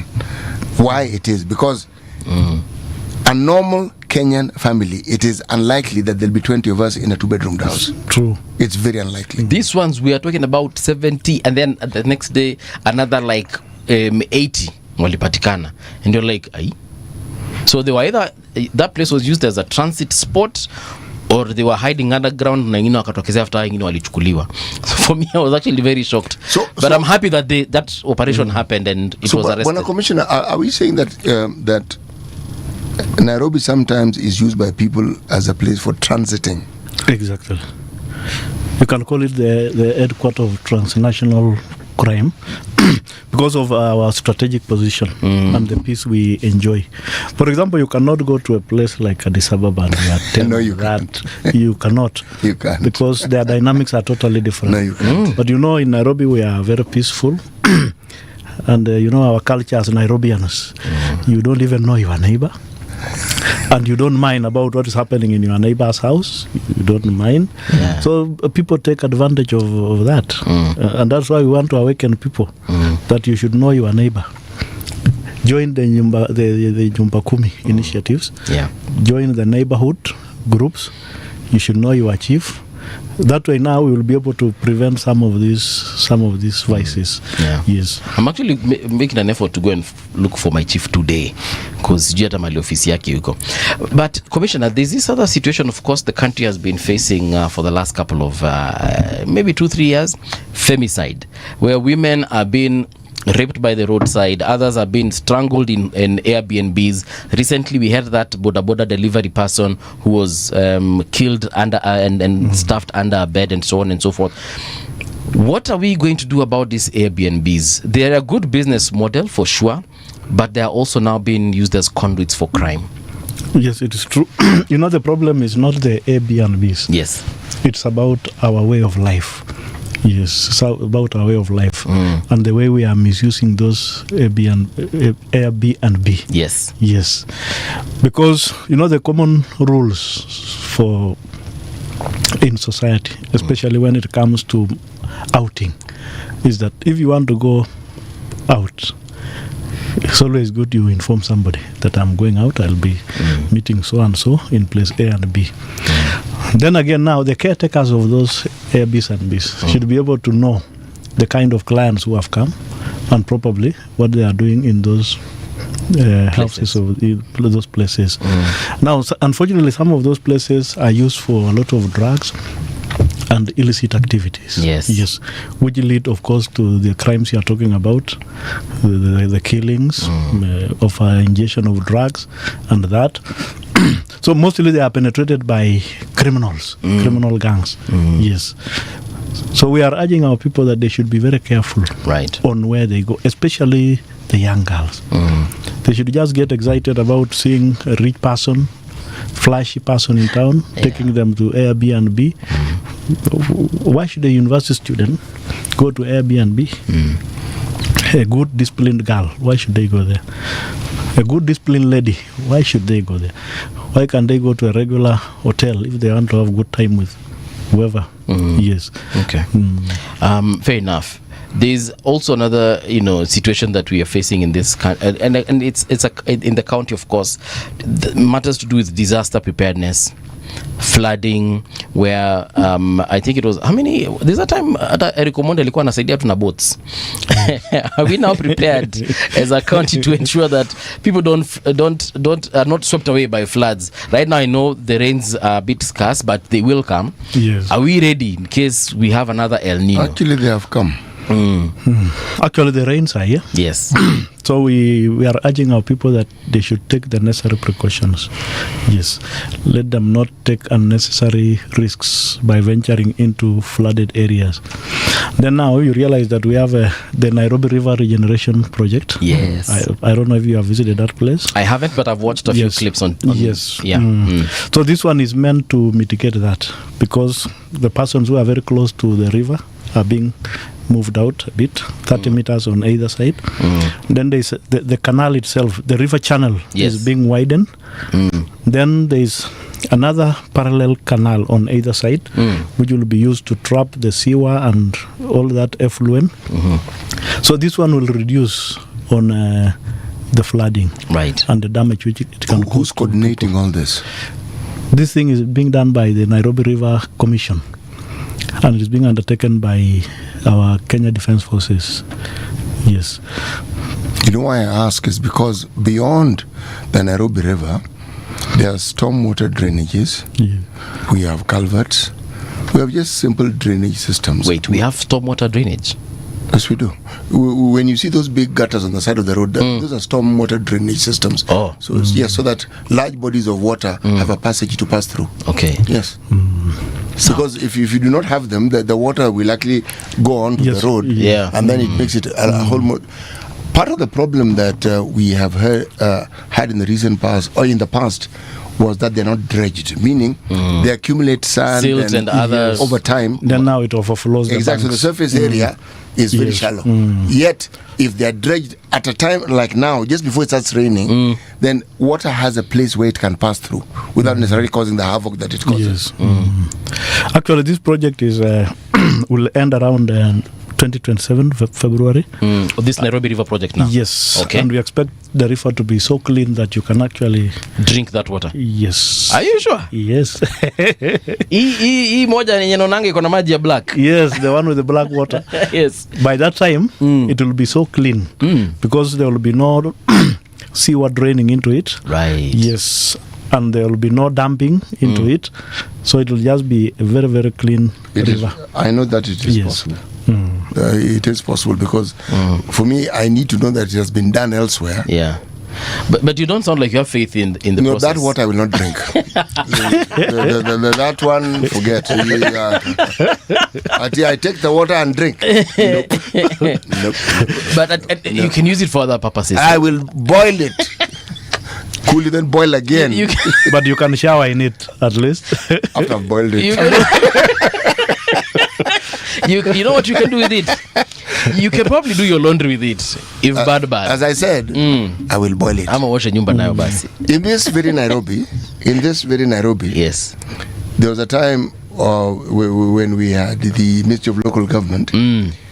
There was a problem with the system and commissioners were appointed to take over. Yes. We used to drink water from the taps. Why I stopped drinking water was a gentleman who was arrested. He was a high-ranking official. Instead of selling chlorine, which was meant to help purify the water, he sold the council chalk.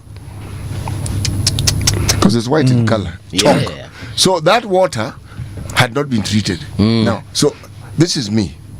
Maybe a bit paranoid. Yeah. Tap water.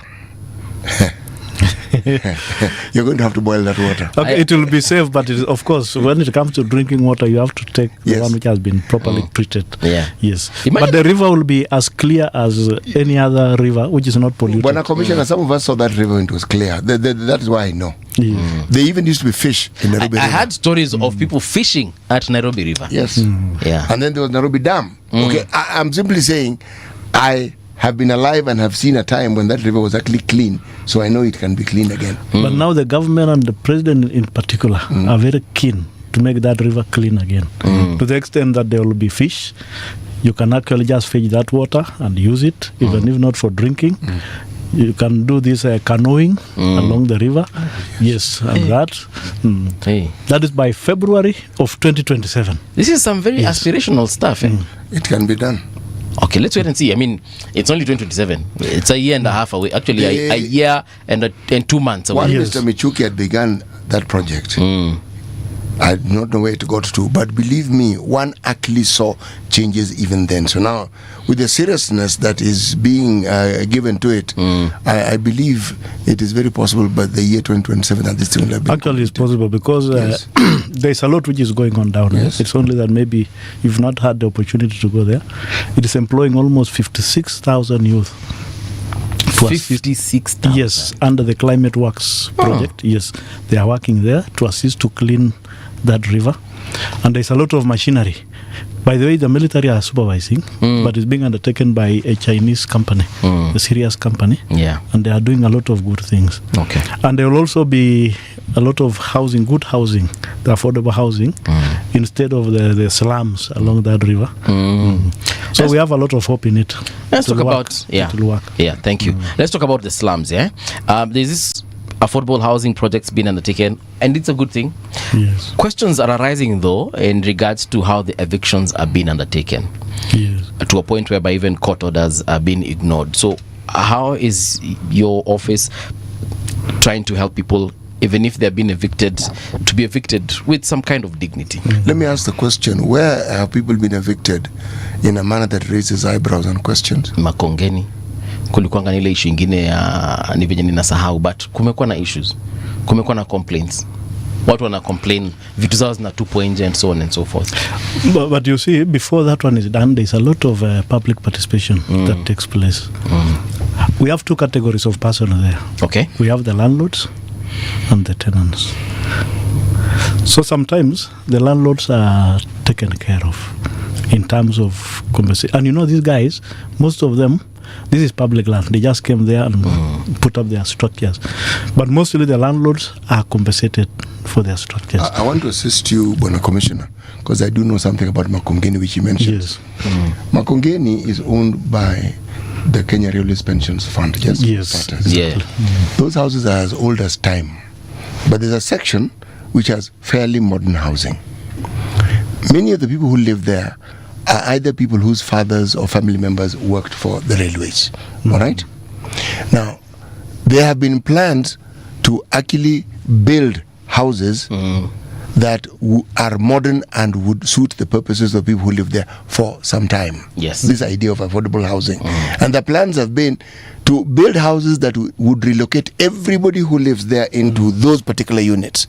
And also to have space where you can build houses for commercial purposes, and houses for commercial purposes, whoever it is who was building under PPP would then recoup his money, but the pension fund would also have money with which now they can pay off the pensioners. All right?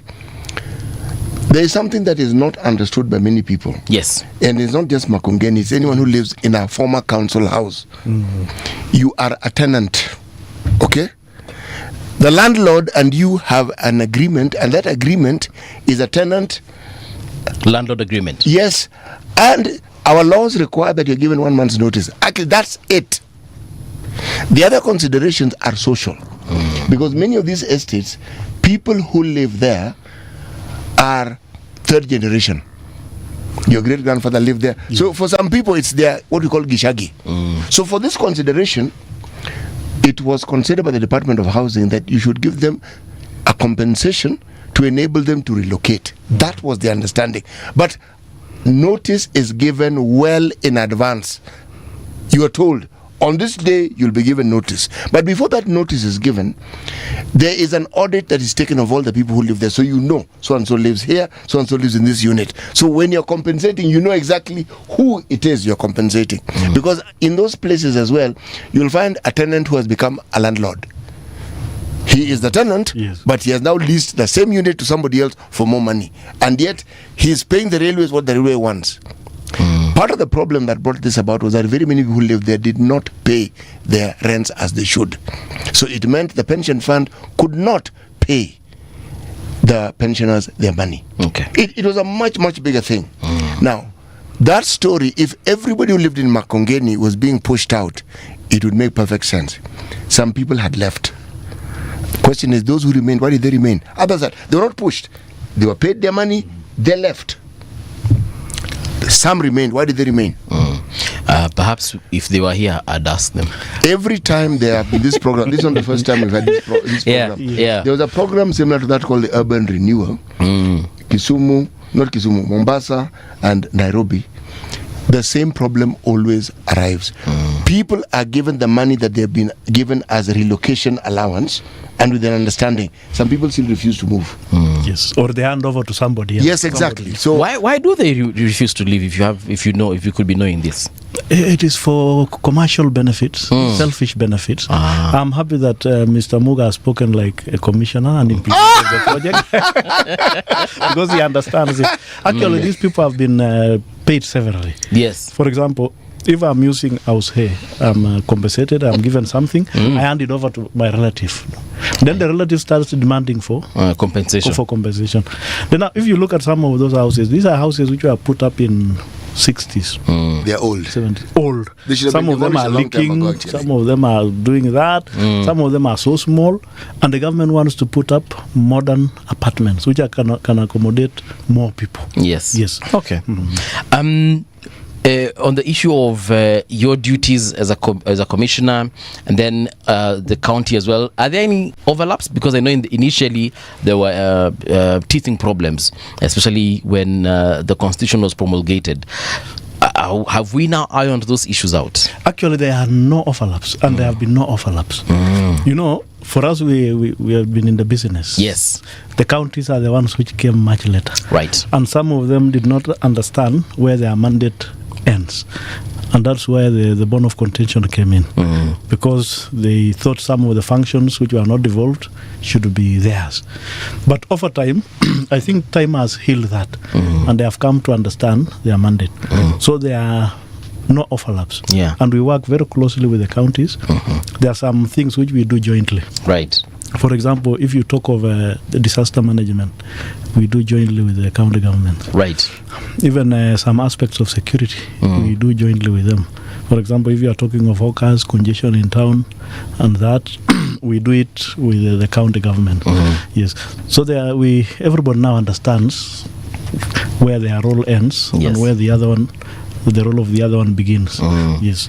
Issues to do with congestion also within Nairobi because of traffic. You know, for example, the Matatu menace has been a question on a lot of people's lips. How is your office rather dealing with that, if at all it is dealing with it?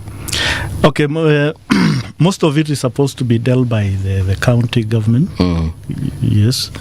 But then there are also aspects of the national government. Yes. For example, if you talk of the big infrastructure projects, you know, the big road projects, you know, these are undertaken by the national government. Yes. And we supervise them. So we have a role. Then now we also assist the county governments. You know, the county government might not have the capacity either to move people or to do that. So we also assist them. Oh, really? Yes.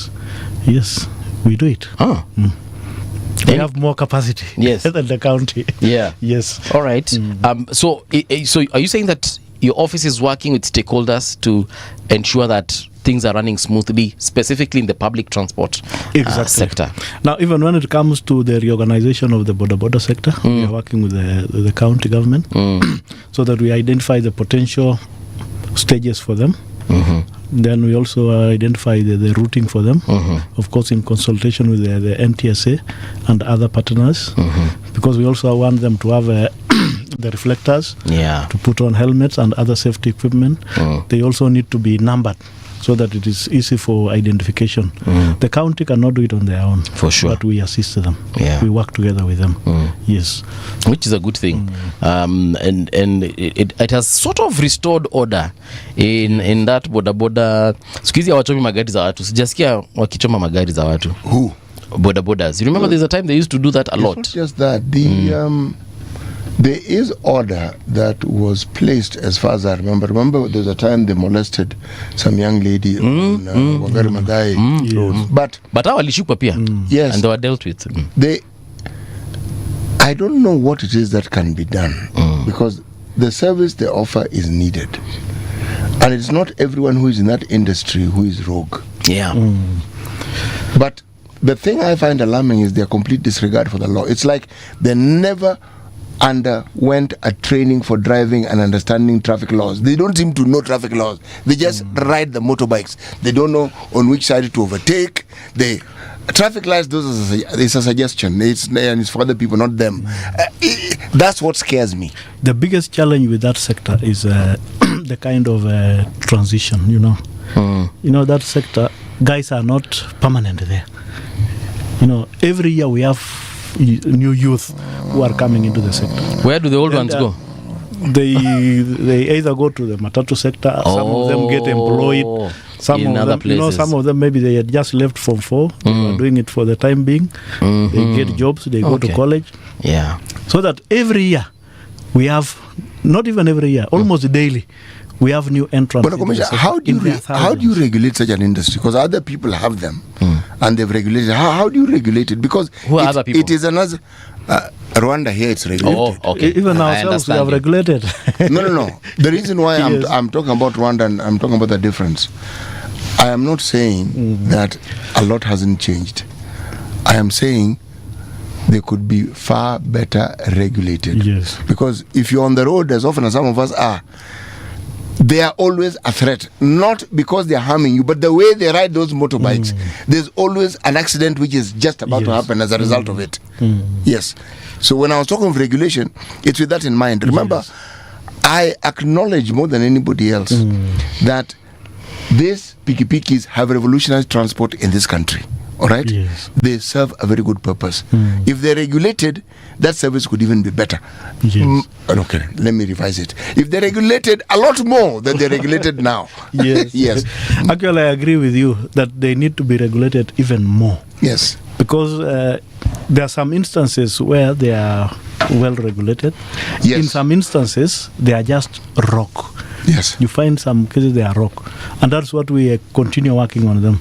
Now, we want to really encourage the self-regulation. If they could enter into circles and they regulate themselves, it will be much better for us. Don't we already have circles for them? There are circles, but there are some who are not in the circles. Yes. Recently, I came from Kericho. I was the county commissioner Kericho. Yes. The border sector in Kericho have actually regulated themselves to an extent that they just inform police of one or two things, but they self-regulate themselves. But because of the huge numbers in Nairobi, it becomes a challenge now regulating it to the standards which we require.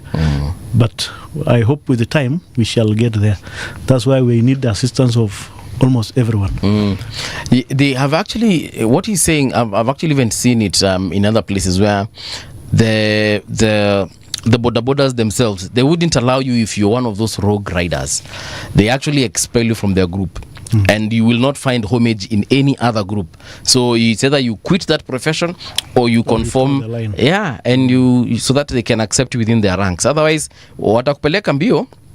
And I think they did that because they realized, if the government decides to crack down on them, no one will survive in that industry. So thank you for that. Commissioner, we've come to the end of the show. I'll allow you probably a word or two to the people of Nairobi for the festive season, and perhaps even looking forward, what we should expect. Thank you very much. Now, if I can talk to our people of Nairobi, the festive season is here. we want all of us to enjoy the festive season in a peaceful way. We should also bear in mind that January is around the corner. There will be school fees, so let's enjoy responsibly. I remember a few days to the national celebration, I advised our people that don't expose your phones, expensive things in public spaces. And some of them actually castigated me to say, now the commissioner is saying there's insecurity. So even now as we go to Christmas, we must all take precautions. When you are leaving your home, don't publicize in the social media that now I'll be going home for Christmas with my children and everyone, because the thieves will be watching. Let's not publicize it. Let's have that confidentiality. Yes. All right. And let's work as a team. Let's join the neighborhood watch. Let's work with the village elders, the Nyumba Kumis and others, so that we have a peaceful festive season. All right. Yes. Thank you very much. That is the Nairobi Regional Commissioner, Gilbert Kitio. Asante tena sana.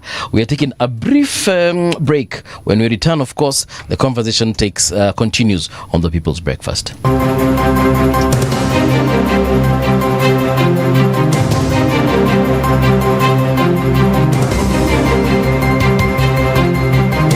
This is the Radio Generation News. Good morning, I'm Winnie Maganga.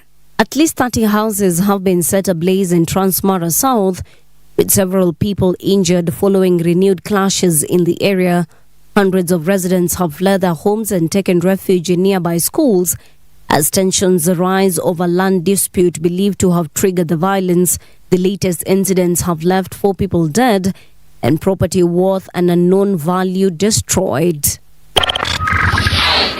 President William Ruto says Kenya's journey towards becoming a first world country will be halfway complete by next year. He dismissed critics who have described the roadmap as unrealistic. Speaking during a tour of Turkana County on Tuesday, the president defended his administration's economic agenda, including the cabinet's decision to approve the establishment of the National Infrastructure Fund and the Sovereign Wealth Fund.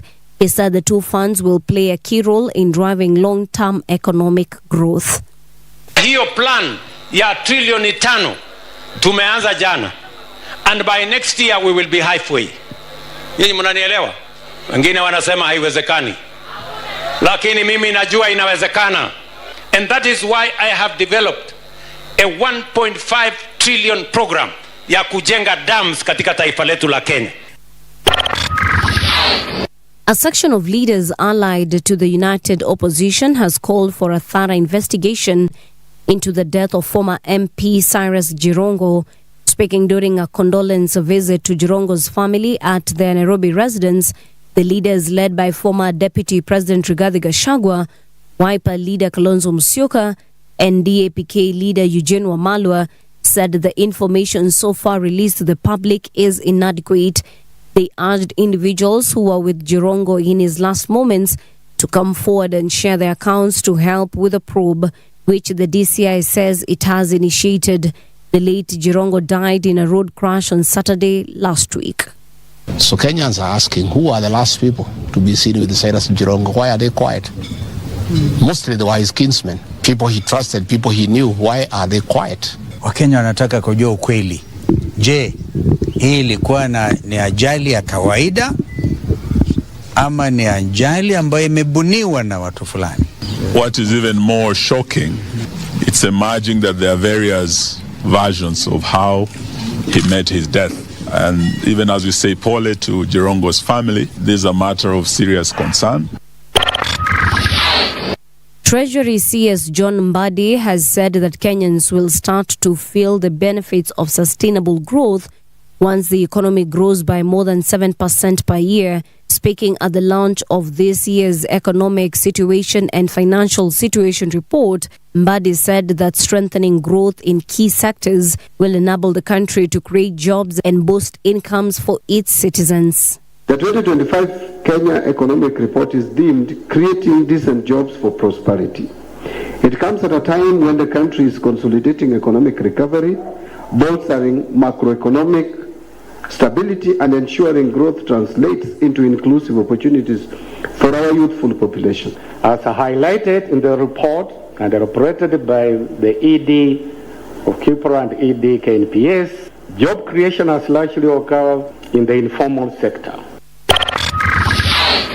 US President Donald Trump has said he's ordering a total and complete blockade of all sanctioned oil tankers going into and out of Venezuela. In a post on Truth Social, he said Venezuelan leader Nicolas Maduro's government had been designated for a foreign terrorist organization and accused it of stealing US assets. His remarks came a week after the US seized an oil tanker off the coast of Venezuela. Venezuela has not yet responded to Trump's latest remarks. And that's the truth on Radio Generation. Good morning. I'm Winnie Maganga.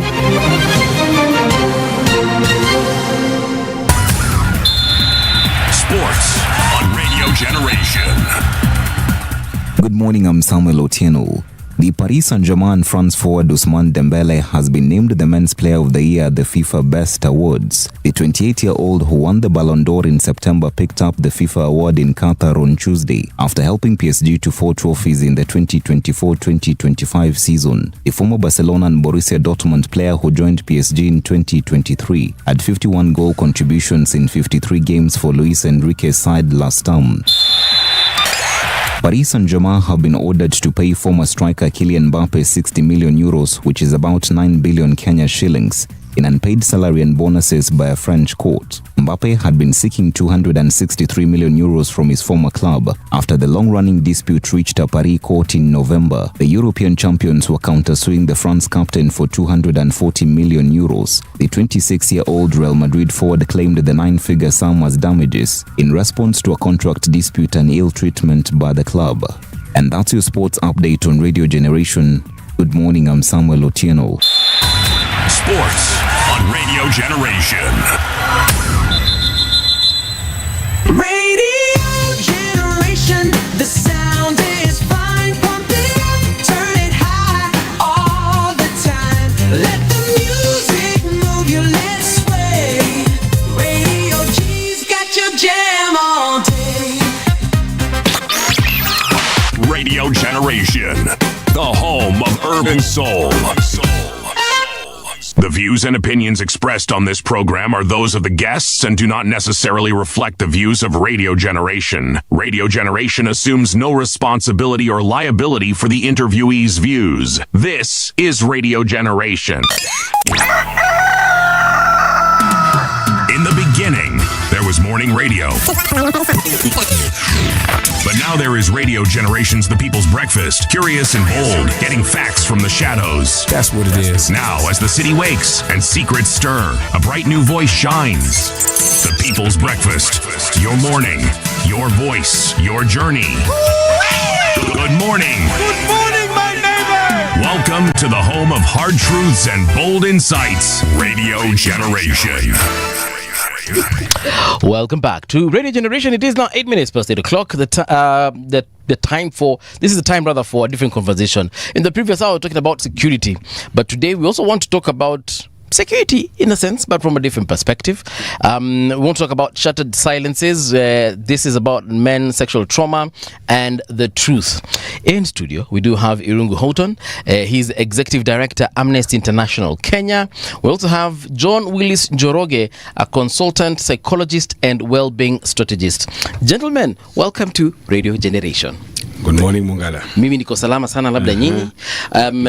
Christmas inawaleta namna gani? Festive Your Christmas season has started. We have at least at least 6 days. You guys are not playing Bonnie M? No, not yet. Not yet, eh? Not yet. But you got me there. I was like, which Bonnie Mwangi? No. Bonnie M ni mwingine. Yule has a money. What on earth are you talking about? Bonnie M, would you Bonnie M? I remember it was a group, a singing group. Yes, what about them? You've not started playing them in your house? Christmas songs. Yeah, Christmas songs. Here in Kenya, Bonnie M is these are Christmas artists. Yes. My neighbors are playing Bonnie M. You know, there are times when I talk to Paul here. Yeah. This man convinces me that we do not live in the same town. In fact, actually, we don't. In fact, at times we don't even live on the same planet. Because where do you get Bonnie M from? What do you mean? Where do you get his neighbors? You didn't hear? Yeah, his neighbors are playing the whole Mine, time. personally, Yeah. I wouldn't play. Not yet. I wouldn't. Let me rephrase. These are disclaimers now. No. I mean, I do not mind, but it's because every time I visit my parents around this season, the only songs ndasikiza ni za Bonnie M. So I can assure you, na kukula chapati nyingi sana. Chapati is good. That's how you know it's Christmas season. That's good. Yeah. So you guys are not playing Bonnie M? No? Okay. All right. No, Sasa. I think we are a bit younger than you. Yeah. So I want to be delicate on this one because I believe in all the generations. Gen Zote ni muhimu sana. Don't think you're just Gen Zs. You are Zotes, genders and gens. Oh my goodness. Merry Christmas. Merry Christmas to you too. Willis. Yes. Good morning. Morning to you. Let's talk about what has brought us here, because nimeona historia ya Bonnie M itaniingiza kwa rabbit hole yenye sitatoka.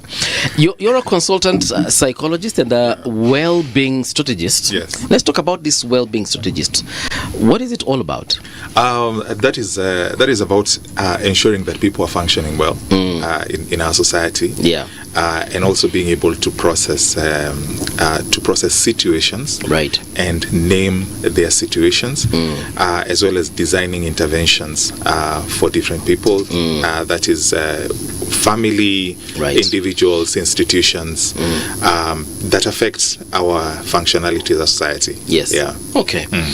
This whole issue of men has been, I would say, it has been ignored. People sometimes pretend to try and talk about it. I don't feel like we do it justice, though. That conversation around men and their trauma. Yeah. From your perspective as a professional in the field, what can you tell us about it? It's a big issue because in Kenya, reported cases is about 7%, which translates to about 3.5 million men experiencing sexual assault. And this population is between 15 to 54 years, reported cases. So that means we have quite a number who are not reporting. And if we were to calculate that and what that translates to, the effect we can see on how men are interacting with their children, with their wives, their girlfriends, and all that. And that's why I say men are not toxic, they are traumatized. Yeah. Men are not toxic. Irungu, that is quite a statement. They are traumatized. What's your input? No, we recently concluded International Human Rights Day, and 16 days before that is the days of activism against gender-based violence. And of course, our attention primarily is on women and girls every year. Like we focus on that area, and rightly so. The statistics on femicide have not come down. The task force report on gender violence has still not been acted upon. In fact, somehow I made a joke about, I think it was about 2 months ago, and I said, listen, if there's a good Samaritan who's passing outside the door of the Deputy President's office, could they pick the report and just take it to State House? The distance between Karen and Kilimani is just a few kilometers. Anybody, a human rights activist, a passerby, a border rider, just assist the government to move this report so that we can begin to implement the report. And it's still not implemented. If you remember, there was a horrific case of the Meru gang rape that was argued was part of initiation, and that focus again has always primarily been on women. What we tend to forget is that actually Kenyan men and men all over the world experience the kind of violence that that Wills was just talking about. And I think it's a good time to think about the hidden violence, the violence that is not visible to many of us. What provoked this in some ways was a movie that has been done. It's a short movie that's been shot by a Kenyan diasporan by the name of Vitu, and she basically put together this movie to demonstrate what is the trauma that men carry when they're abused in their childhood. And we took the opportunity, the two of us, to go down to Huruma, and I think your next speaker is who's coming in. I won't spoil that for the listeners, but he runs a ministry called Meta Ministry in a bar called Meta Bar. Okay. And he's primarily interested in how do you uplift men who feel that they are no longer responsible, that they have no economic potential, and are really just struggling to find a way in this society of ours. Yeah. So we sat with about, I think it was 50 or 60 people, and in a bar, and we watched the movie, and the conversation took place afterwards. So really, this is, I think, an opportunity, and just to thank RG for really reaching out and saying, this is an important topic, because I think if we can create psychological safety for men and boys to be able to say, I am being abused, I have been abused, I need healing, and I want justice, then it creates the conditions for a society that doesn't layer violence on the basis of gender, but allows everybody to be safe and dignified. Yeah. And when we talk about the psychological effects of whatever happens to men, especially when they're young boys, because he has just brought up that issue of when you're young, very vulnerable, that is when you're most likely to be attacked as opposed to when you're this age. So we have a lot of young boys out there who probably are going through stuff and they have absolutely no one to talk to. I mean, let's just talk about what that will do to them when they actually advance in age. Yeah. One of the things that we need to accept is that how we frame these situations can make a lot of sense for them. If it's a situation where we create room for them to open up, because one of the things that would make a boy or even a girl not to open up to an adult is emotional safety and psychological safety. Are we creating spaces where they feel safe talking about these things? And on Sunday in Huruma, one of the things I was mentioning to the parents, and especially men, how to identify a child who is going through some of these difficult situations. One, sometimes they isolate themselves, and sometimes they will say, I don't want to talk about it. And most of the time it's because when they isolate themselves or when they choose not to talk about it, as parents, one of the things that we do is that we say, mtoto amebadilika, this child is behaving, it has become difficult. And so for us, we end up punishing the child because they are not talking to us. And most of the time as parents, what we do is transfer how we are feeling to the child, like making the child take responsibility of how we are feeling, not what they are feeling. So we need to separate that. And the other thing is that it's not that children don't want to talk about it. One, there's stigmatization, especially for boys. So wewe ni mwanaume ni nini unasema, yeah? And sometimes definition of masculinity in our society tends to label this boy as a weak person, and we withdraw the strength and presenting opportunities for them to get healing, because we are simply telling them they're not man enough for them to be talking about some of those things. There's a time I went through a period where I was going through some stresses, and I remember people from my community were telling me, man up, nini unashinda that you're sulking the entire day, because I was going through divorce. So they were like, kukua week nini bana. No, I always ask people, what is man up? Like, what is that? So the whole day you're looking sad, wondering. And we'll tell each other that madem ni wengi hapa nje, but you see, we do not address the problem. The problem is this stress or trauma that you're going through. That is what needs to be addressed. This or other issue of you'll find other women in the vast ocean, that one will come later. But there's a pain that you're going through. So I found it was, for me, I was just like, enye kuambia watu mashida zangu ni noma. Yeah, and you see, as a society, we don't have our communities, we don't have a name for trauma. So processing trauma as a community, it's very hard. Right. And one of the things you will realize is that naming trauma becomes very hard for us, and especially as men. And we were having a conversation and trying to break it down. And I was telling some of my friends in Huruma, ushaichapwa bari. Yeah. Coffee. Slap. Yes, coffee. Yeah. Okay. Ukichapwa coffee, kuna ile uchungu nasikia that moment, right, an embarrassment, that has happened. Lakini after umechapwa, kuna ile feeling una feel that I need to get back to this person, retaliate, and then there are all those mixed emotions that you're going through.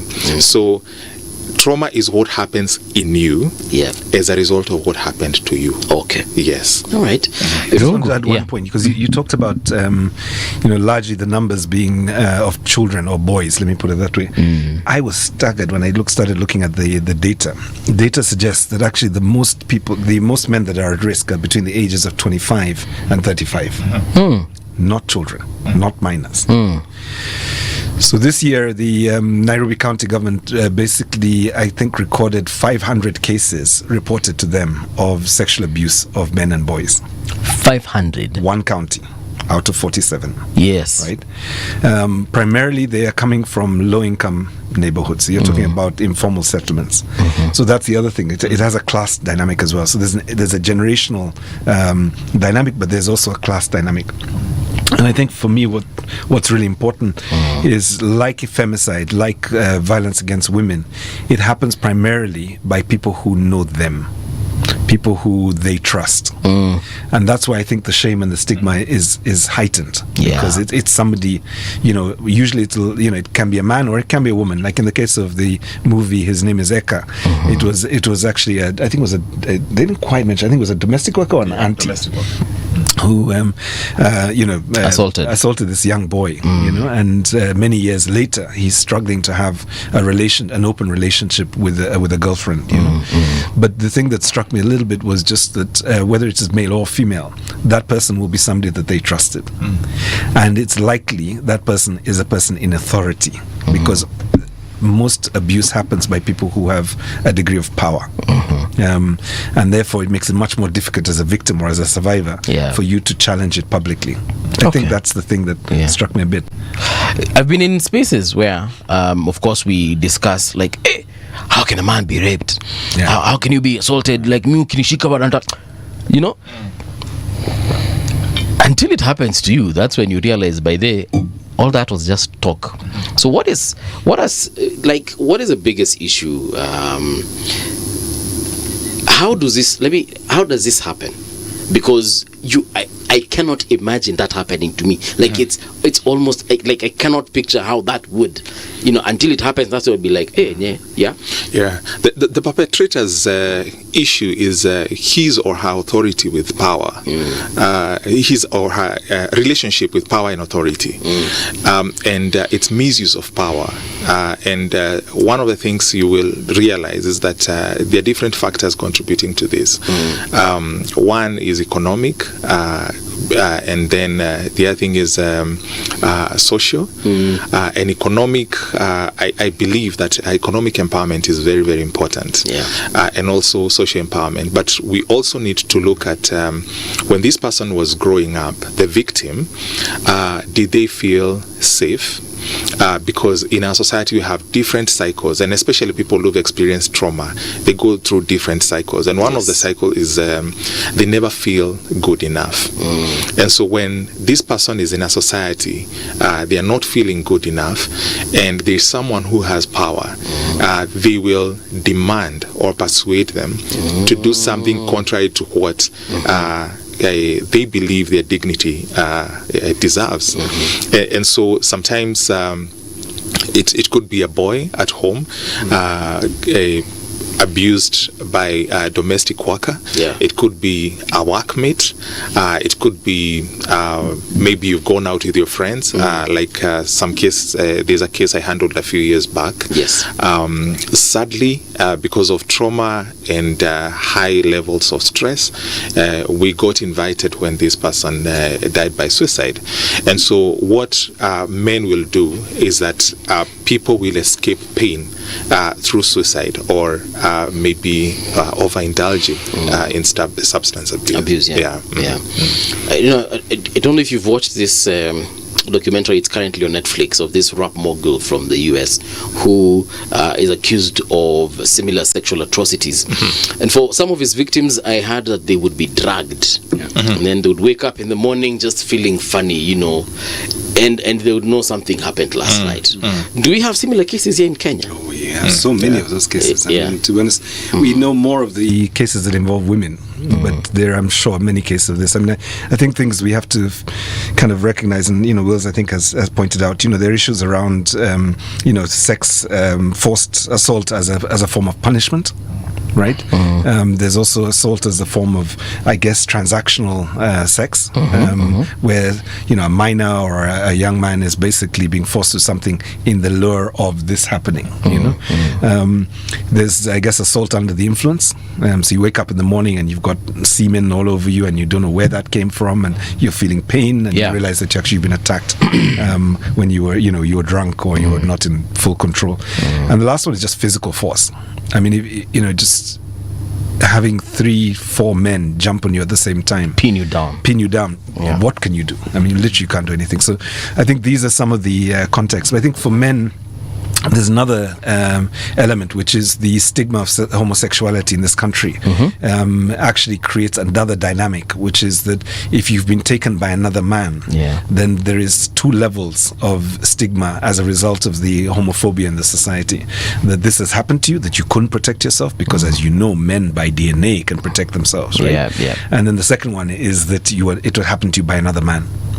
And I think for most men, even the affection of another man seems odd. Yes. Right? I mean, if you want to do this exercise, maybe bring in, your next 6, your guests, bring them in and just walk up and give them a kiss on both cheeks. My friend, I swear you will get a reaction. In fact, that may be the chances are I'll be punched. Yeah, you could be assaulted. Yes, I will be punched, I'm certain. So I think that's the other level that is there, because there's such a stigma, there's such a, I guess, a sense of shame. That's why I think there's so much cover-up. When people talk about sexual assault and the stigma associated with it, for the longest time, the discussions have been around women. And it's been assumed, when you listen to the cases as they're discussed, the narrative seems to be somehow the woman was at fault. And you wonder how. She didn't initiate the assault. Well, they might argue that she was wearing... Now you've understood where I'm going with this. Because it's like the person on whom the trauma has been inflicted is very rarely understood. And this not being understood is communicated in more ways than just through words. Right. The stigma begins with us and how we relate to sex. Just sex. Not sex men with men, not sex women with women, not heterosexual sex. Sex. Because it is something we do not discuss openly. It is something that the actual act of sex is something that we more or less stigmatize. Right. We pretend we don't, but we do. Now, so anything involving sex, especially when it comes with additional baggage, like something that was not solicited, something that was not negotiated or agreed upon, then there's another layer, right? Yeah, that particular layer now prevents the honest discussion that ought to take place as to what to do next, or even in the absence of that, when discussing the matter, to ask and understand, look, why do these things happen? And what sort of people are likely to perpetrate this? And what are the influences? And what are all the questions that are asked? Even those questions cannot be asked honestly or cannot be discussed openly. So when you find yourself in a situation where somebody has been traumatized, even the discussion becomes a problem. Because we ourselves, now, why am I saying this? I worked in the field of HIV and AIDS for a very long time. And one of the hindrances to providing care and treatment, we found out, was the caregiver. The caregiver had issues with HIV, which they had never resolved. When you have somebody before you who already know they're HIV positive, they watch you like a hawk. Any movement, any fear, any displeasure, they take note and they'll clamp up. So a lot of training for people who were caregivers had to be provided, and people who simply couldn't handle it were given other duties that did not necessarily have to do with managing people who are HIV positive directly, because they honestly simply just could not. And why? Because they themselves had issues with sex. Because HIV, forget the blade and blood transfusion and all, and shaving kit and all that. It was transmitted through sex. And because the issue was with sex, it became difficult for some people. Over time, this was overcome. Even a lot of deaths. Yes, even it took a lot of deaths for people to figure out, this thing, you might as well just realize you have it and treat yourself. Yes, well, take the damn drugs and you'll definitely get better. And even when you do, you want to take it secretly. What am I saying? I am saying that we are discussing the same issue that we've had, and the issue that we haven't tackled. How we relate to the subject of sex. One, how we relate to the subject of power dynamics. How we manage it, how we handle it. Whether it is men and women, how? Because for some reason, again, we treat the issue of power dynamics in the same way we treat issues of sex. Yeah. And actually, what you've done there for me is, and it'd be interesting to get Will's view on this one, you have collapsed for me power and sex. And I think a slightly controversial way of thinking about this is sex an exercise of power? Sex is actually, when you hear of an assault, it's actually violence. Yeah. That is, and that violence is dominance, and that dominance is an exercise in power. Right. That's exactly what you're doing. The power to say no, the power to say yes, the power to postpone. Those are all degrees of, I guess, people's power. Yes. Right, in relationship to whatever's happening. Yes. And I think that's why this particular manifestation of sexual assault is so difficult to deal with, because you've got the myths of manhood, the myths of masculinity, the myths of heterosexuality, right? All of those things are just building up on that space. And then it does not give space for people to figure out how, A, to protect themselves, how to protect their communities and their families against the violence that they will condemn when it happens to women. But when it comes to men, they will want to cover it up. I mean, the amount of underreporting is just so sad. And I think it's primarily, the other thing that struck me when I was doing the analysis for the weekend paper was, in average, it takes most men 20 years before they speak about the trauma that they've carried for 2 decades. I mean, imagine that. Like, something happened. It's a split moment. I mean, it could be a longer moment. Of course, you could be abducted and you could be held for a period of time. But you're talking about moments that you then carry across, almost half your lifespan before you have the safety, or you feel the safety, to be able to share it and perhaps save somebody else, because in that will come some strength, some solidarity for another person. See, the problem with all these things is it's not baggage you shed. Right.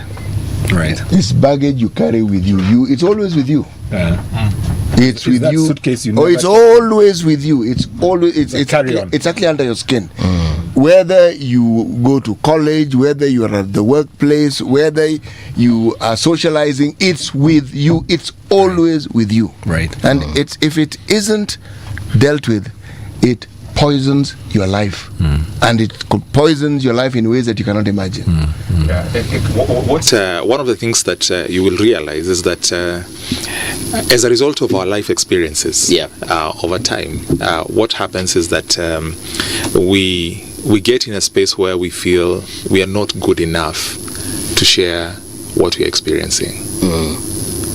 And so it's a sense of betrayal and shame, what you're talking about, that sits deep within.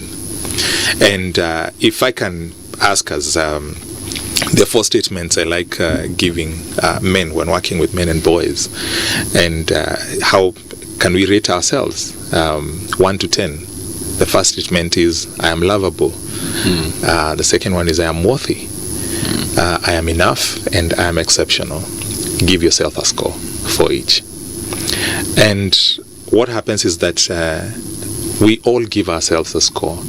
But the question is, when your child was born, by the age of, let's say, 2, 3, do they doubt that they are lovable? They don't doubt that they are lovable. But as a result of our life experiences, we doubt all these things. And so you find that even when dealing with victims, both men and women, sometimes one will feel that I am not worthy of reporting the pain that I have as a result of shame that they carry.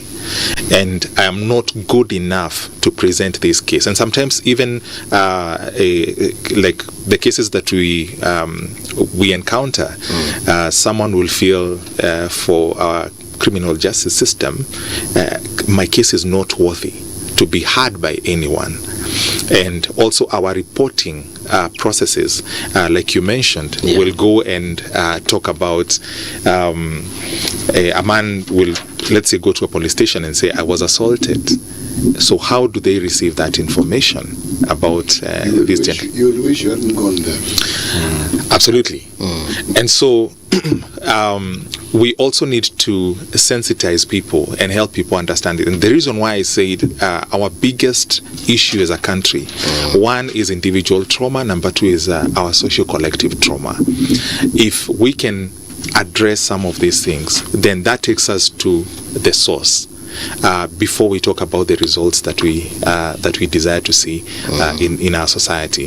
And for trauma, especially for men, one of the things that a man will struggle with is a sense of betrayal. As Irongo mentioned, these are your closest friends or even someone that you trust. And maybe they drugged you, or maybe they ended up doing something that is. And what we are simply saying is that it's not just men abusing men; even women abuse men. Yes, and so we need to have a conversation around this and creating room for men to talk about some of these issues. You know what is interesting is this baggage that I say never quite leaves you. You then meet someone who also has their baggage. Right. Absolutely. And a lot of the times it's not the two of you colliding, it's your baggages colliding. Because one of the things that we do as human beings is we compensate. If I have a dent in my self-esteem, then I will find a way of compensating for it. Right. Like this chest thumping type fellows who are always talking about him, them, they don't take any nonsense. Mini mwanaume kame. Yeah. Yeah, that's compensation. Yes, it is. We can see, man, we actually do not need to be told more things. We can actually see, unless there's something we should see and we haven't seen, but we can see. The dynamics that we find ourselves in this so-called modern society really complicates issues. It complicates it in that you first of all start by having an identity problem. Walking, working, you seem to be doing okay, but you're a walking crisis, and half the time, one, you're afraid, you don't even know who to talk to. And even if you think, there's this small little matter that we as human beings like and love, and you see it in children. Have you ever noticed something strange about children? There are people whom children will run away from. They've never met them. They hold them, the child is crying, and you're wondering. There are others who, even the noisiest, troublesome child, they hold, the child is happy and goo-goo gagaing and removing their glasses if they wear them and so forth, and you wonder, what is it? What does the child sense that we don't actually seem to sense? There's a vibe the child knows about this one here. Now that vibe is as a result of experiences you've had. You may not even acknowledge it, but you do. And so you emanate a certain feeling, because that is now what at that point in time defines you, but it doesn't need to. If I look at how it is that we relate to people, it reflects on how we relate to ourselves, actually. Right. Absolutely. I guess the challenge, of course, people like Wills, they provide quite a bit of, I guess, what you call professional counseling support, right? And I think it's critical, and I don't think we've got enough people providing it, again, with the clarity around specific experiences of men. The other challenge, I think, is how do you create a society that is a sanctuary?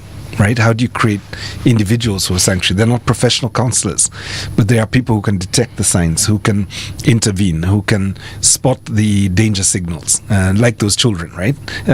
What if we had one of those in every family, in every workplace?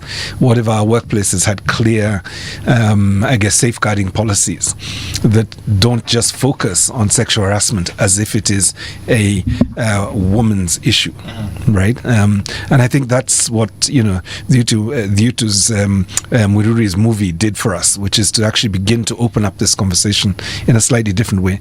Most people don't realize that Article 26 of our Constitution, which is the article on equality, or the Sexual Offences Act, or the Protection Against Domestic Violence Act, they're actually gender neutral, right? We've all assumed those laws are for women and girls, right? But the punishment, the penalties for perpetrators of men who assault other men, or even women who assault other men, or children, or boys, is actually the same. And I think if that clarity was brought into the space a lot more, people would recognize that actually the law is gender neutral on this issue.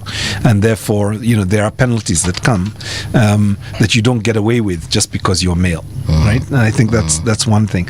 The second one, I think, is really kind of exploring this point, I think, was you're talking about really it's also, I think, CT, you're talking about the issue of how do you manage, how do you manage your own vulnerability? Right, and I think as men we're just not wired very well to do that. So we think it is a failure if we say our relationships are broken down. We think it's a failure if we, as a parent, have children who go in the direction that we are embarrassed about. All that, right? And I think that's the unwinding I think we need to do with those of us who are of a particular age, but also the wiring that we need to do for the children who are growing up, so that doesn't continue. The other thing is that, what does a man do? What does a young boy do if they have been sexually assaulted? I looked it up this morning, and I was looking for where are the helplines? What is the institutions? And there are helplines, and if you give me a minute, maybe towards the end, sure, I can just share some of them. But I realized that there are preciously few male resources for men. Right now, again, the organization I'll talk about, but the gender recovery centers, the shelters, and so on, they are gender neutral. So men can go to look for support for there. So it's not that they're not going to cater for them. But I think what we would want to do at a time like this is to say, okay, we've done the 16 days of activism.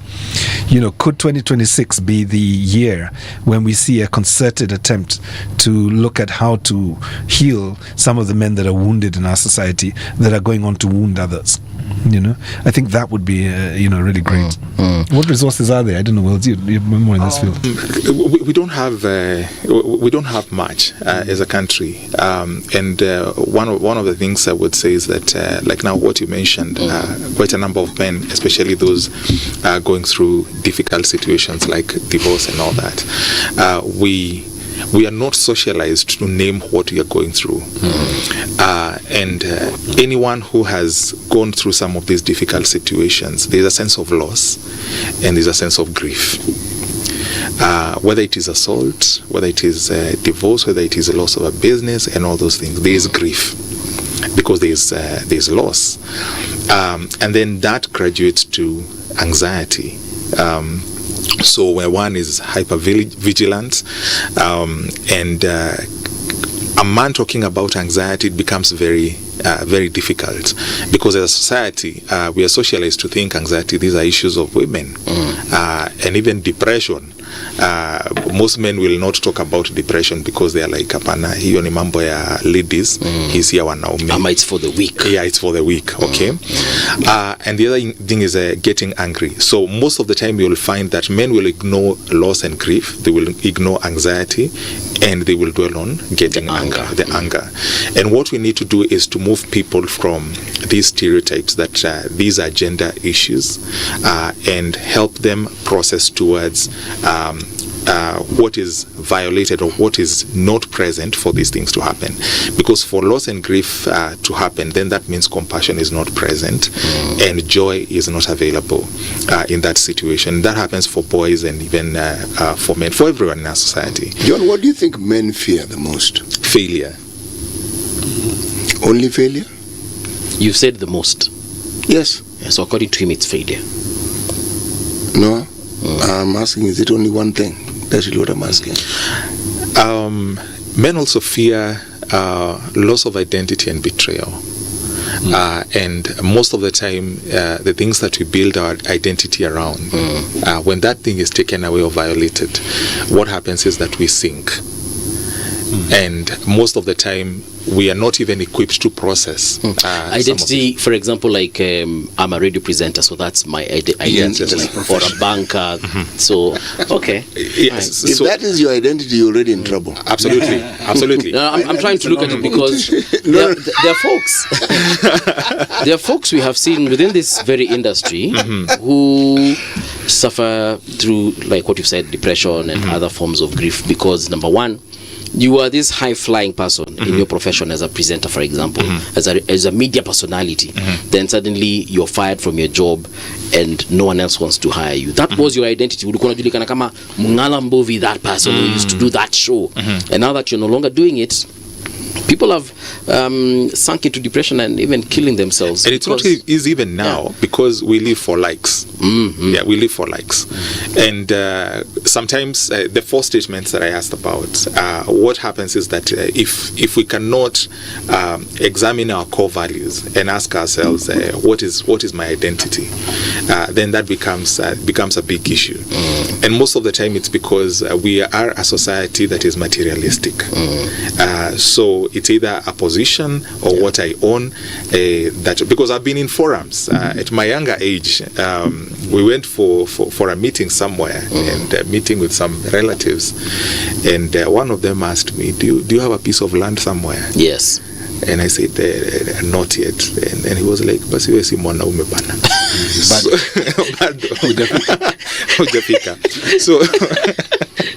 So you see some of these definitions that we have about masculinity and also even about our own work. The most important thing that a man should ask himself is, what is my definition of success? So if you can entertain that conversation, then it becomes easy to journey through your identity. The question of identity, again, who are you exactly? Are you Paul Mungala Mbuvi? Are you I can choose to host? I can choose. Yeah, I can choose to identify myself as which one do you present when somebody asks you, when you talk about yourself? What's your story? Exactly. What's your story? Yeah. Well, you see me, I am. What do we normally do? We talk about our professions. Absolutely. That's not you. Or the other typical one is, which I learned to my grief when I was I was a diaspora in the US for a little bit. In the US, you don't go around asking people what they do. Because there's a large number of migrant population, right? And they're basically doing as many things as they can do to survive, but not all of it is legal, the line, right? So we don't do that in the States. But here what we do is say, so what do you do? Yeah. Because that's how we get into somebody's world. We never ask people, what are your values? No, we don't. We want to quantify you. So what's your ambition? So that question already tells you how we prioritize our values.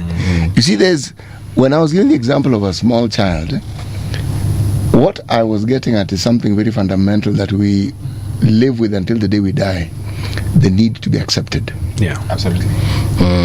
Are you in? Yes. Or are you? In fact, all these celeb thing that you hear about, it's an acceptability issue, and sometimes it's a compensatory issue. Yeah.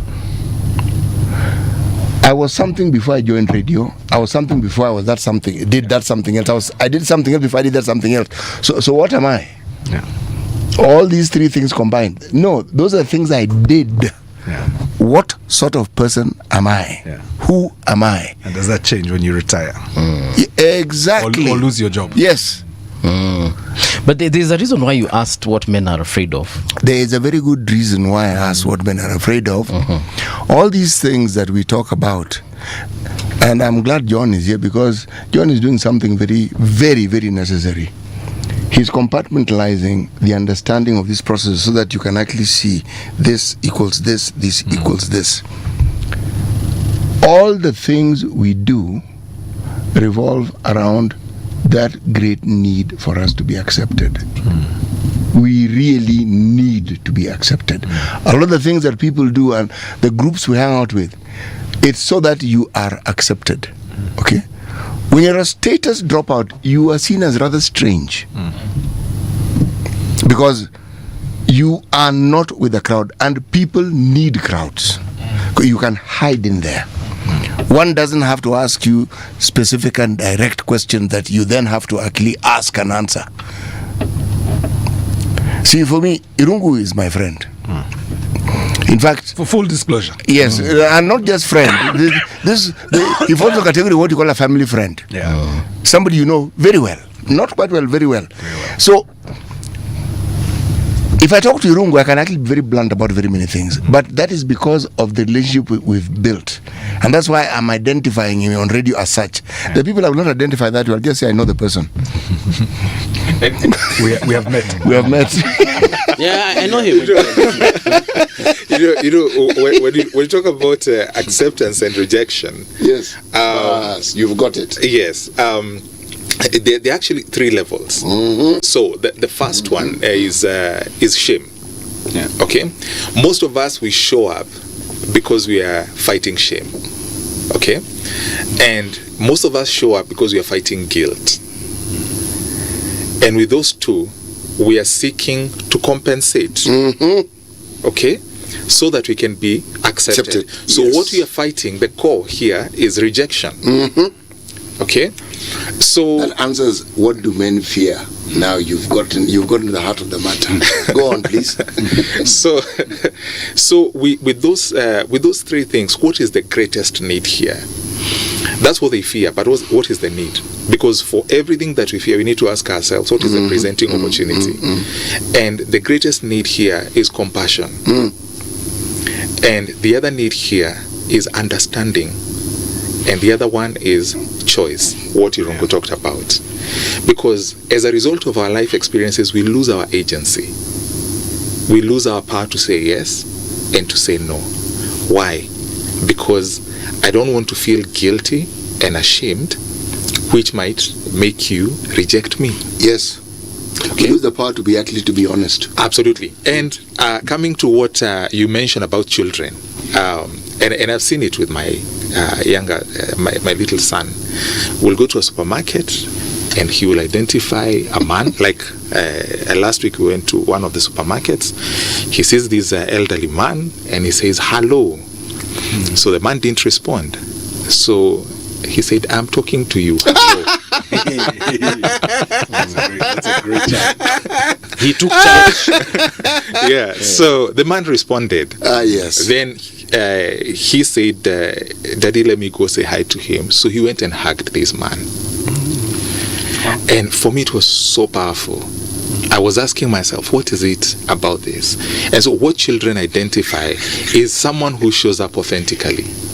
Right. Authenticity plays a big role for a child. If I have baggage, even at home, when I come from work and maybe I was handling a difficult case, my son sometimes will just look at me and he knows there's an issue here. Yes. So most of the time when I get home, like one of my friends encouraged me once, if you handled a difficult case that day, before you enter your house, just sit, cool down, process what you went through, or maybe call someone, maybe your supervisor and all that, and discuss some of the difficult situations that you faced that day. But most importantly, what we need to understand is that a child can help you recruit someone, because they are able to identify what this person is carrying when they're showing up. And most of us as men, we don't show up authentically as a result of those 3 things: shame, guilt, rejection. And that is one of the things, because I was actually thinking while we were having this conversation about how people who are in a gay relationship, for example, and this person or these persons are hidden, they're still in the closet, as we like to call it, then they face this trauma we're talking about, sexual trauma. they probably would even be afraid to talk about it, not because of the shame that comes with the rape, but or the stigma that comes with it, but the fact that once I say this, other things will come out. Opens up. Yes, people will know that, by the way, Mbuvi is not straight, you know. And then also, exactly, they'll start connecting. But then Mbuvi shinanga sana na wanaume. Mbuvi rarely has any female company around him. Every time we go to visit him, there's always a man in his house beyond even, you know, the kawaida hours.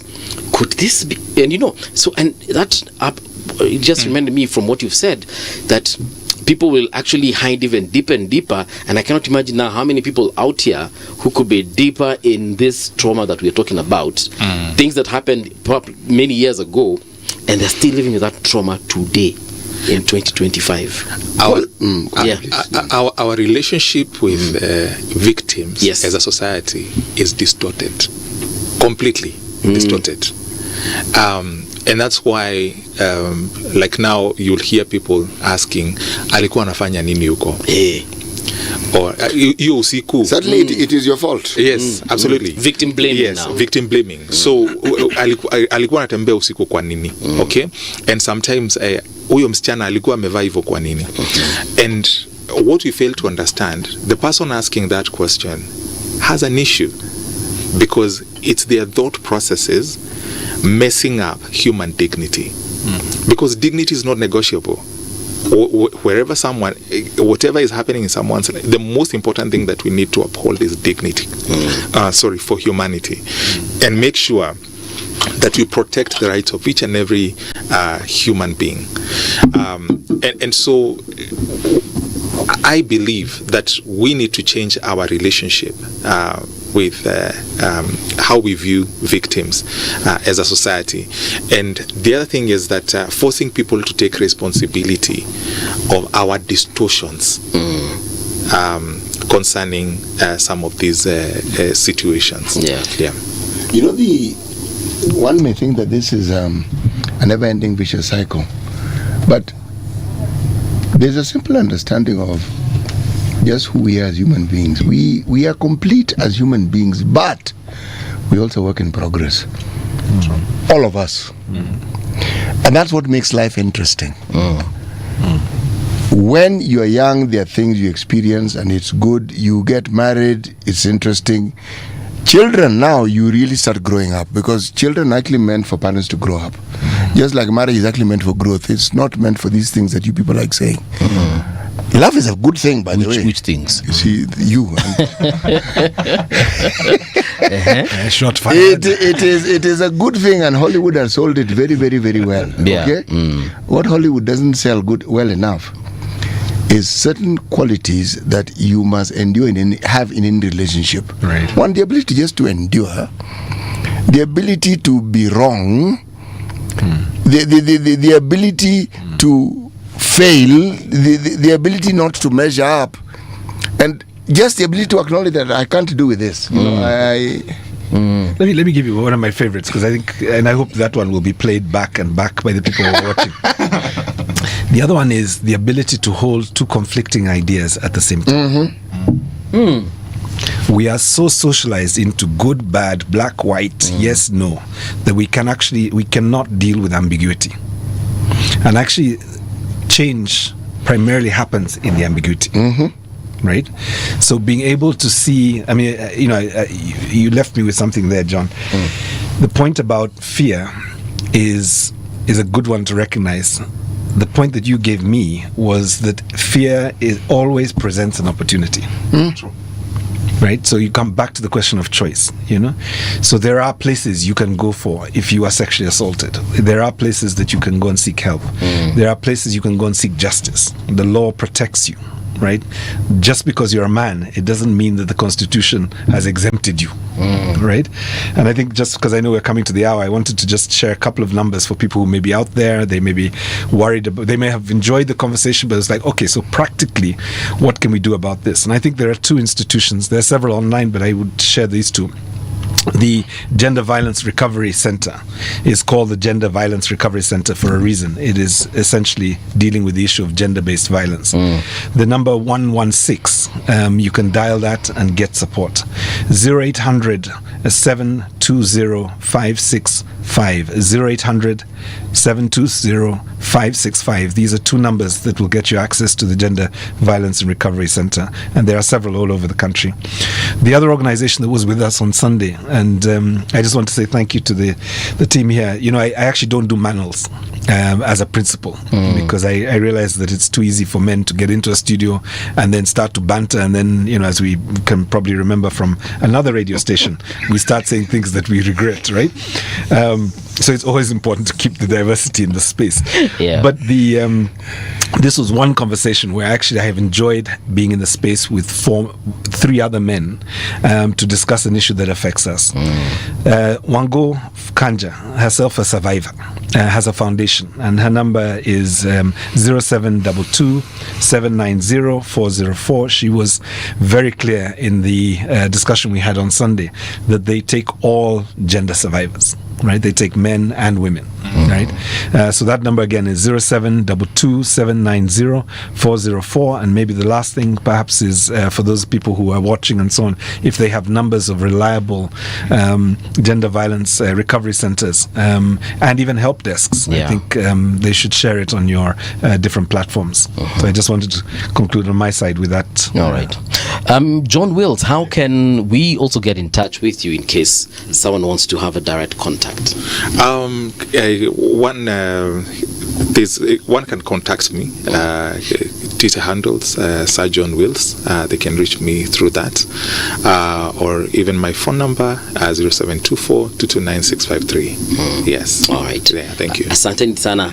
There's Zizi Kalani says, awesome talk and informative. The four of you made this great, indeed, a family discussion. Maggie also agreeing it's a great discussion, and countless others who also are in that same space and in agreement. So thank you, karibuni tena sana. And if you have any other issues that we need to highlight, whether they're touching on men, women, children, please let's have a conversation, because at the end of the day we'd like to make this society better than it is.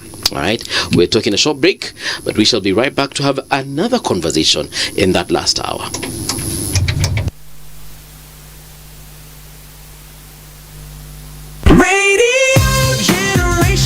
The sound is fine, pump it up, turn it high, all the time. Let the music move you, let's sway. Radio G's got your jam all day. Radio Generation, the home of urban soul.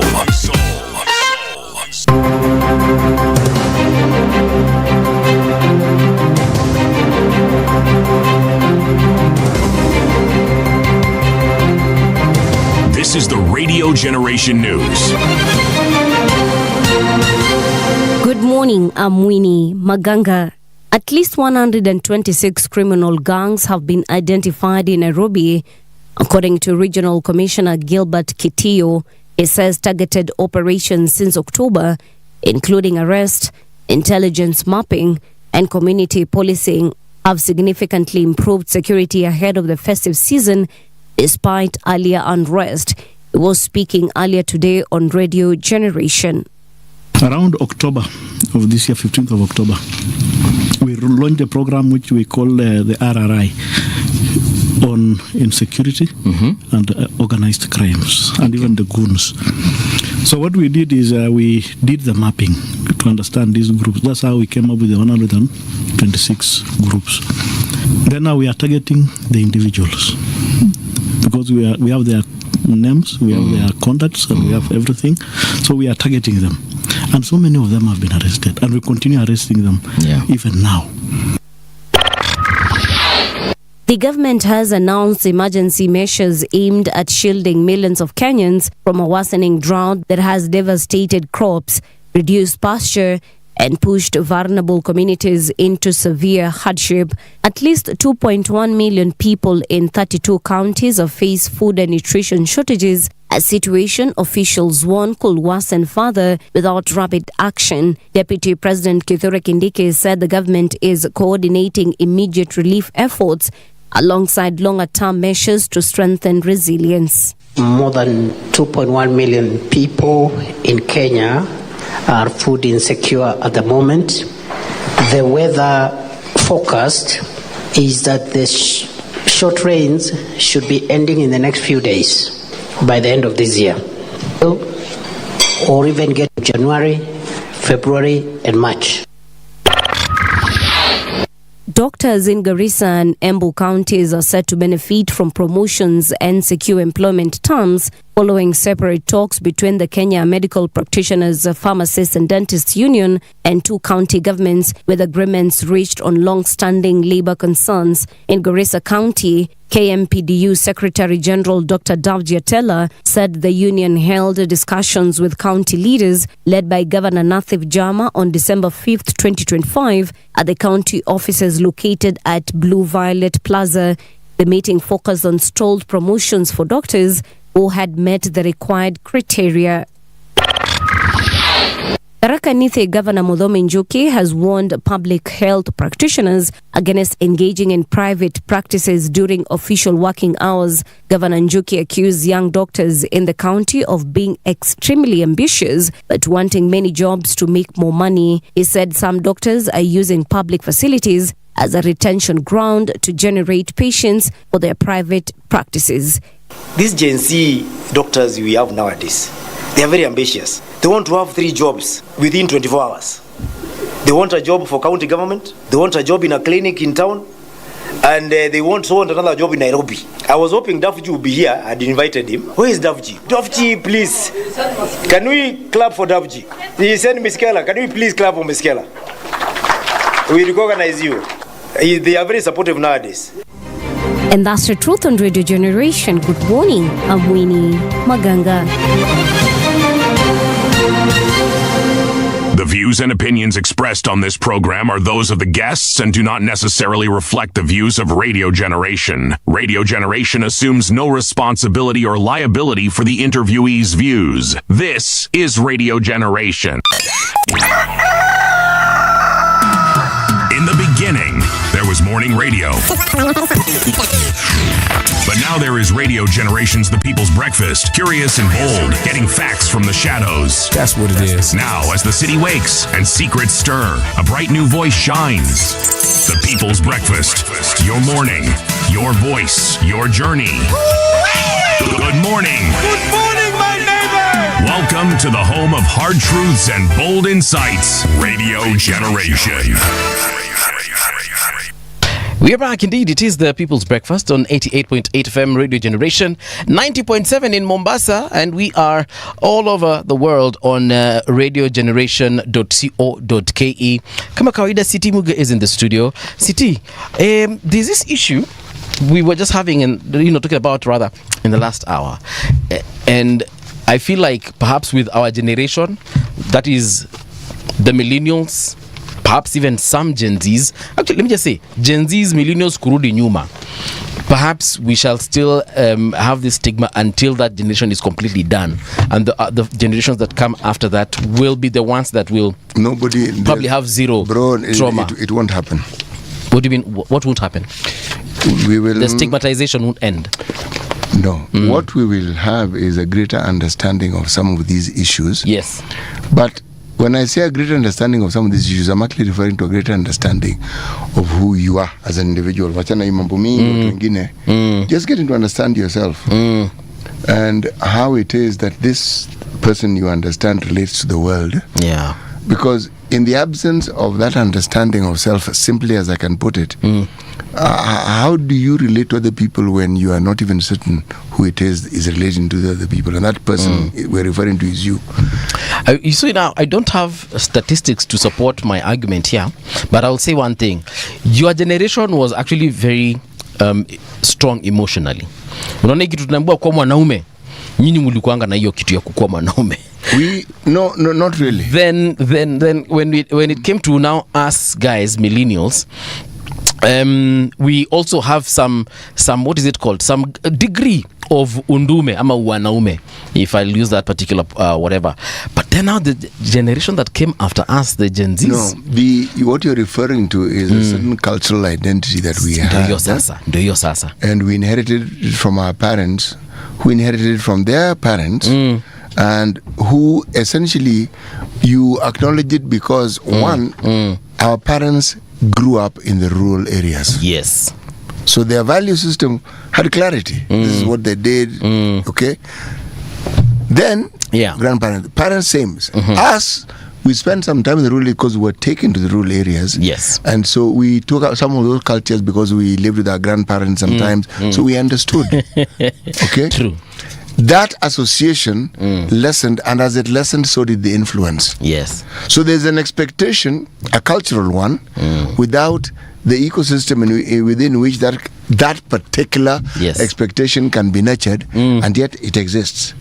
And then there's also the question of relevance. Yes, it made sense then because it was perfect for the society at that particular point in time.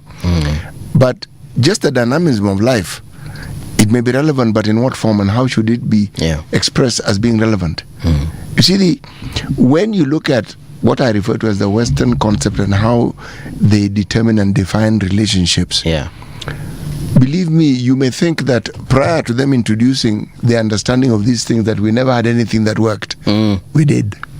We want to continue with that conversation in one way or another, and to help us have this conversation is the CEO of Bingwa Services, Mr. Njihia Njoroge. Irungu Horton actually said that over the weekend he hosted them. He's going to be telling us more about that. So the conversation is focusing on redefining manhood, the pathways to responsibility and prosperity. Mr. Njoroge, welcome to Radio Generation. Thank you so much. Yeah, we've had very good things about, was it over the weekend or some days before that? You hosted Irungu and another team, and you watched a movie. Yeah, that was tell us about it. Yeah, it was on Sunday. So I've ran this ministry in the slum areas, that is in Huruma. Yes. Is a bar which is a church. It's been around since 2007, 2008. Please repeat that.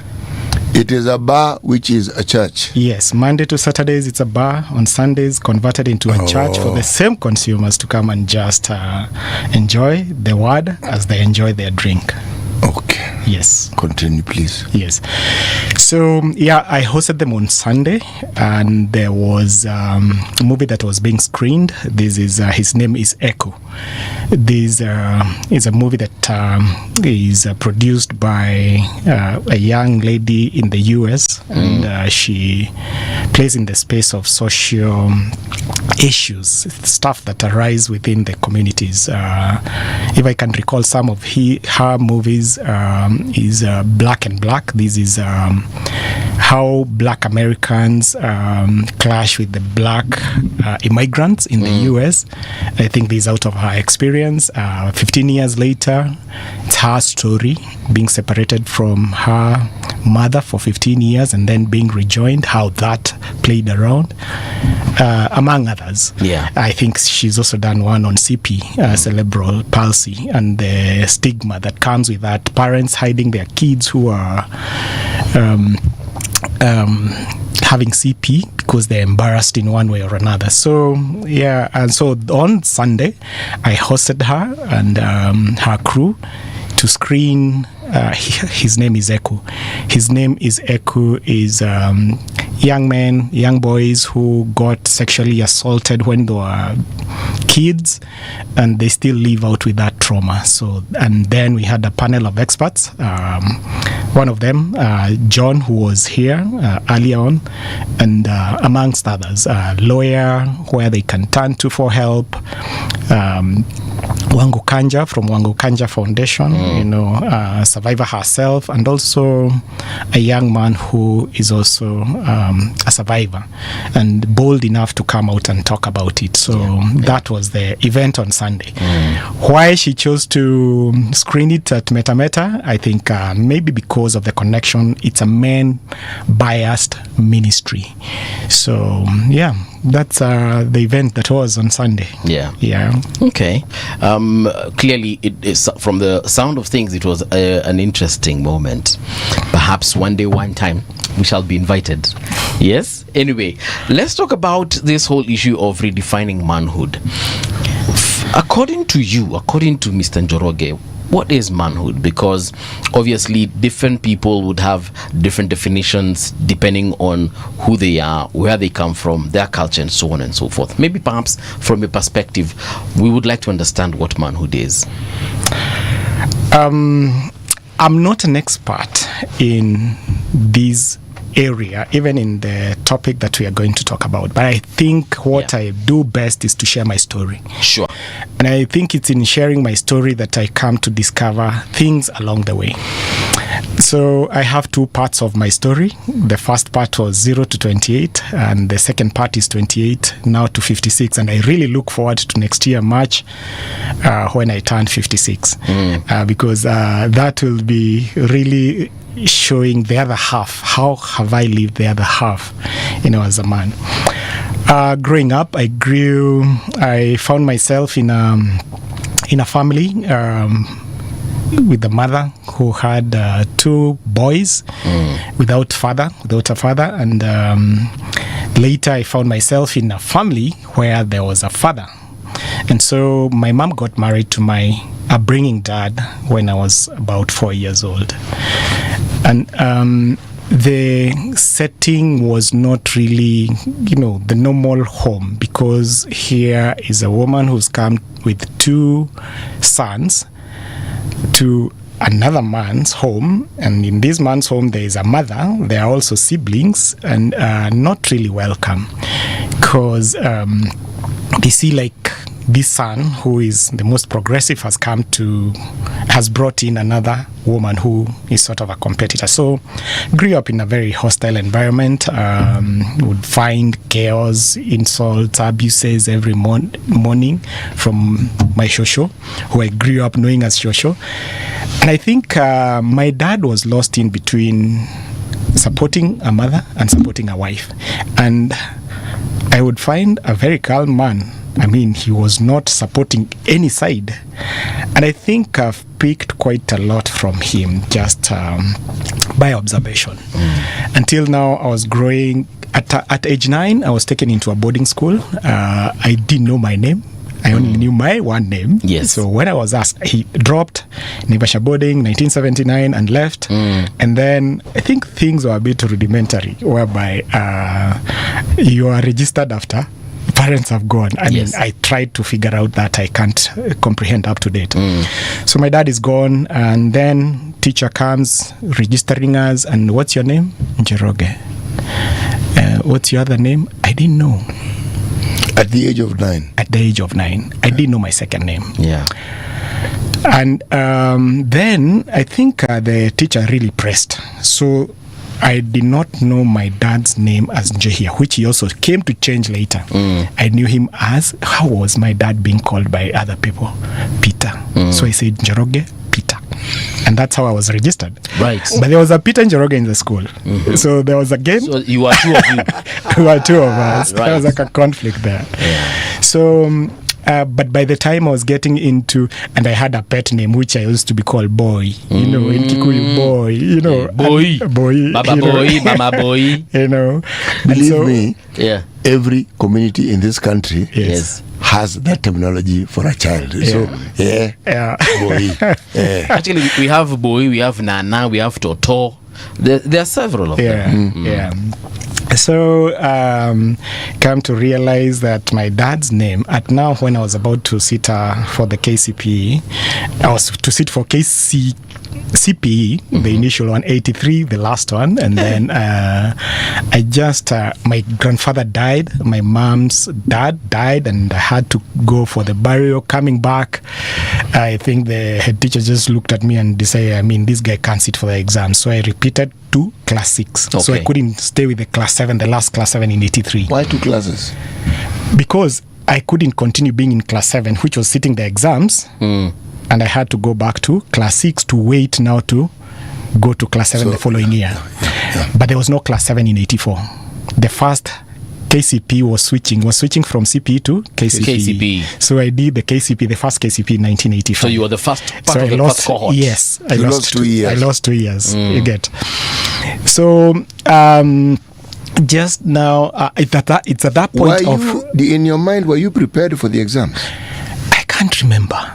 I mean, I was just cruising in life. I mean, I had no mentor. I had no one talking to me about school, importance of education. How did you do in your in classwork?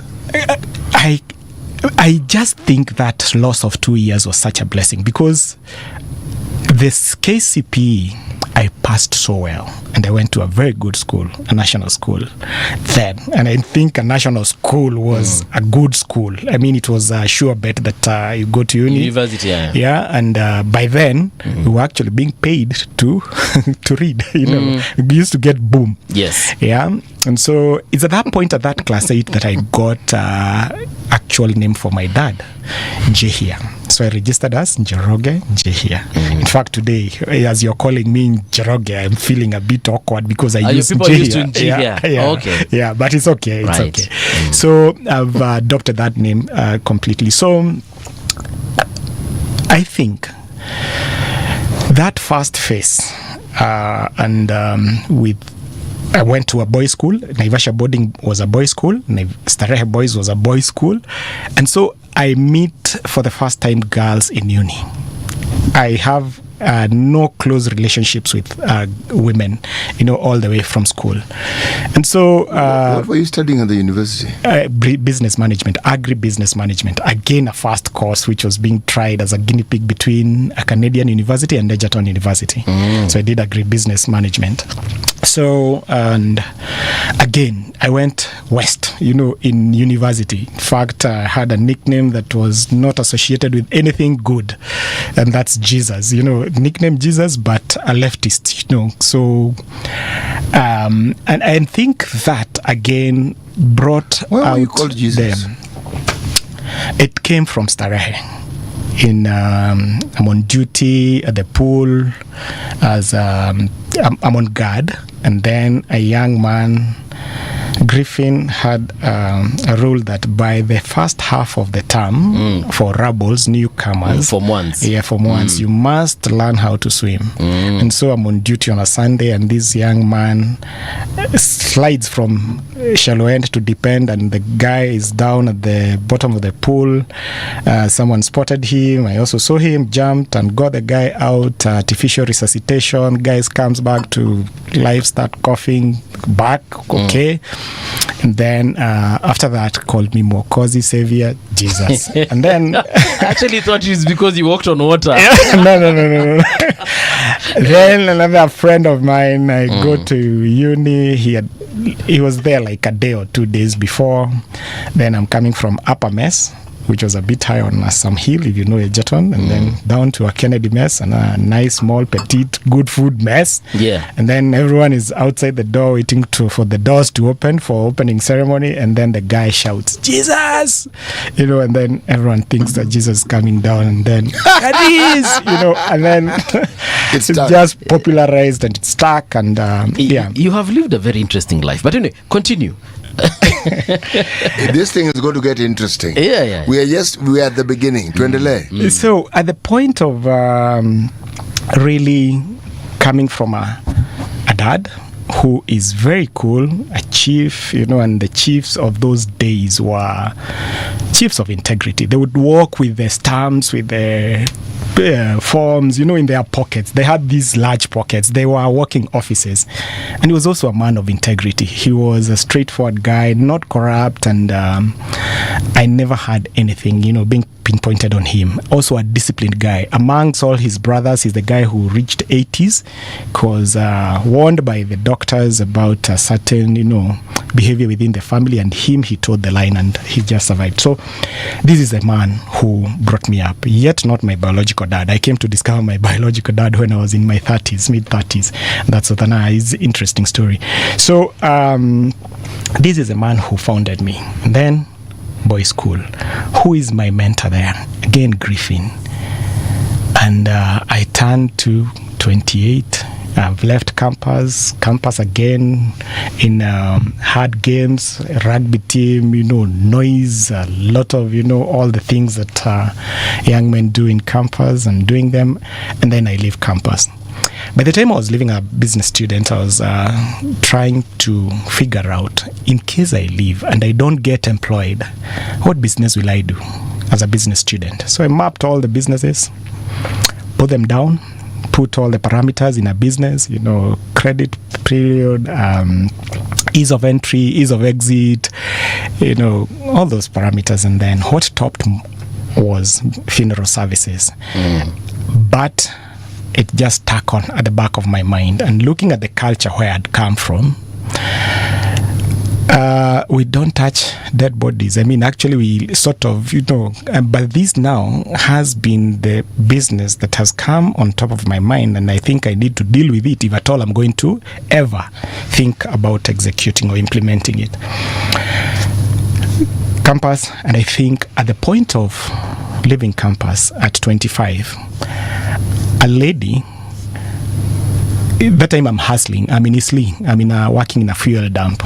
Fuel dumps where trucks would come and offload fuel, and we are left with good fuel. We leave some adulterated fuel employed, so whatever gets to the petrol stations is adulterated, and so this was my first hustle. Your first hustle where you're employed, you do not know whatever happens, in the background, you just want to work.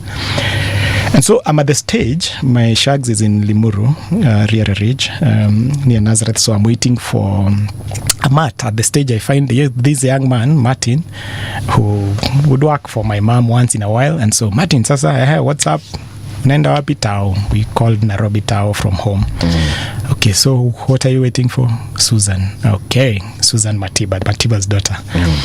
And so we knew what that meant, that Susan was sponsoring Martin in high school. I mean, one of the many needy kids that she was sponsoring. So Susan comes, no mobile phones. I mean, they keep time, and Martin gets into the car. I have to wait for my mat. But I think Susan doesn't drive out. She looks back and asks, that guy, is he going to town here? Can we give him a lift? That's fine. Yeah, so I get into the car, stay at the back. I mean, they are both at the front, and we drive out. At Mushava, she turns back and asks, utaenda kanisa na sisi? Kanisa. Okay.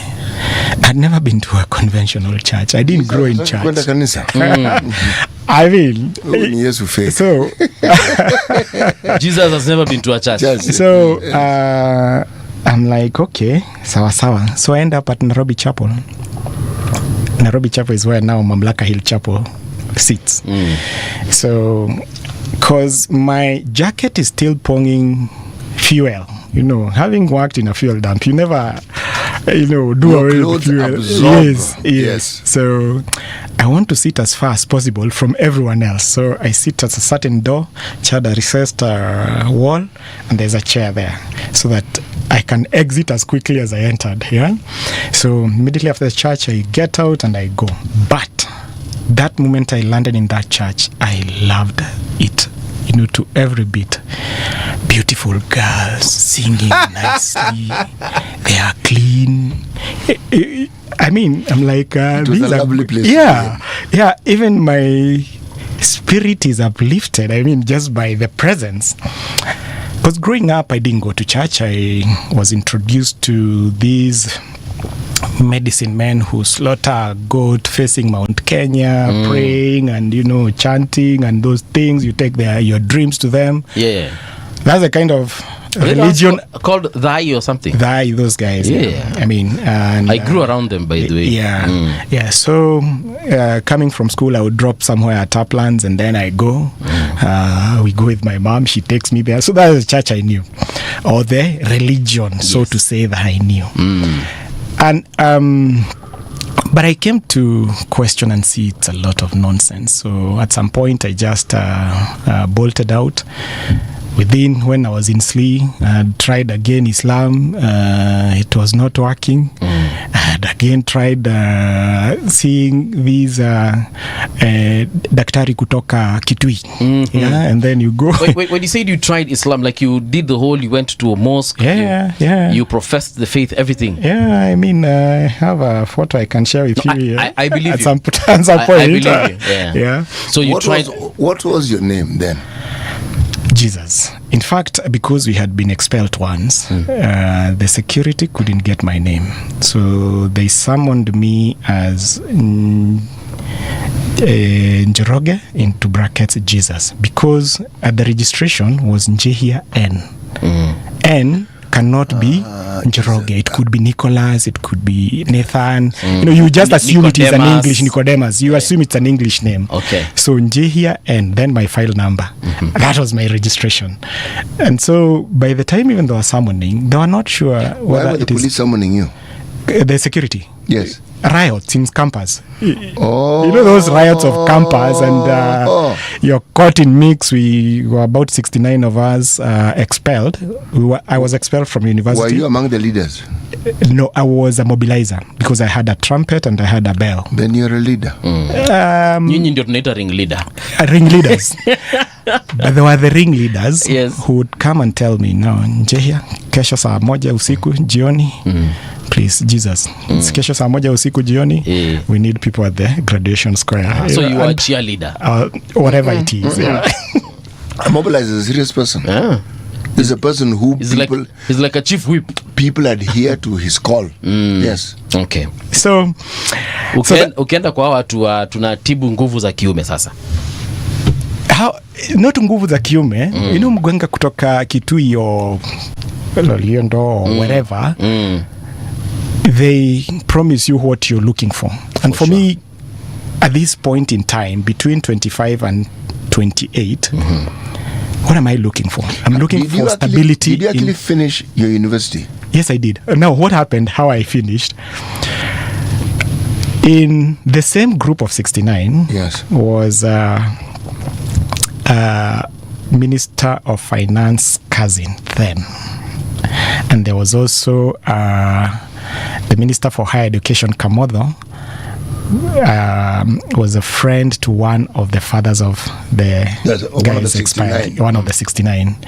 So I think these two approached Moi. Moi, on his way from Lamu, his roadside declaration was a law. Senema, he just said, naha vijana yote nafukuzwa Egerton, rudisha. Murudite wao. That's how I Gutoga leo. Yeah, that's how I went back to education. So finished and came out. Now I'm in hustling, and these other mganga still searching. All this time, I think my soul is searching for something. Okay. But from 95, since I was introduced to the church, I'm going. Every other Sunday I would find myself going. And so in 1998, March 8th, come out from church, I light my cigarette, I'm on my way to Isli, at the park, Uhuru Park. I was checking out whether my girlfriend is around, had come from Word of Life to outreach, and bounced. How I just turned back to Nairobi Chapel, pews, I don't know. Found the worship team folding off the equipment.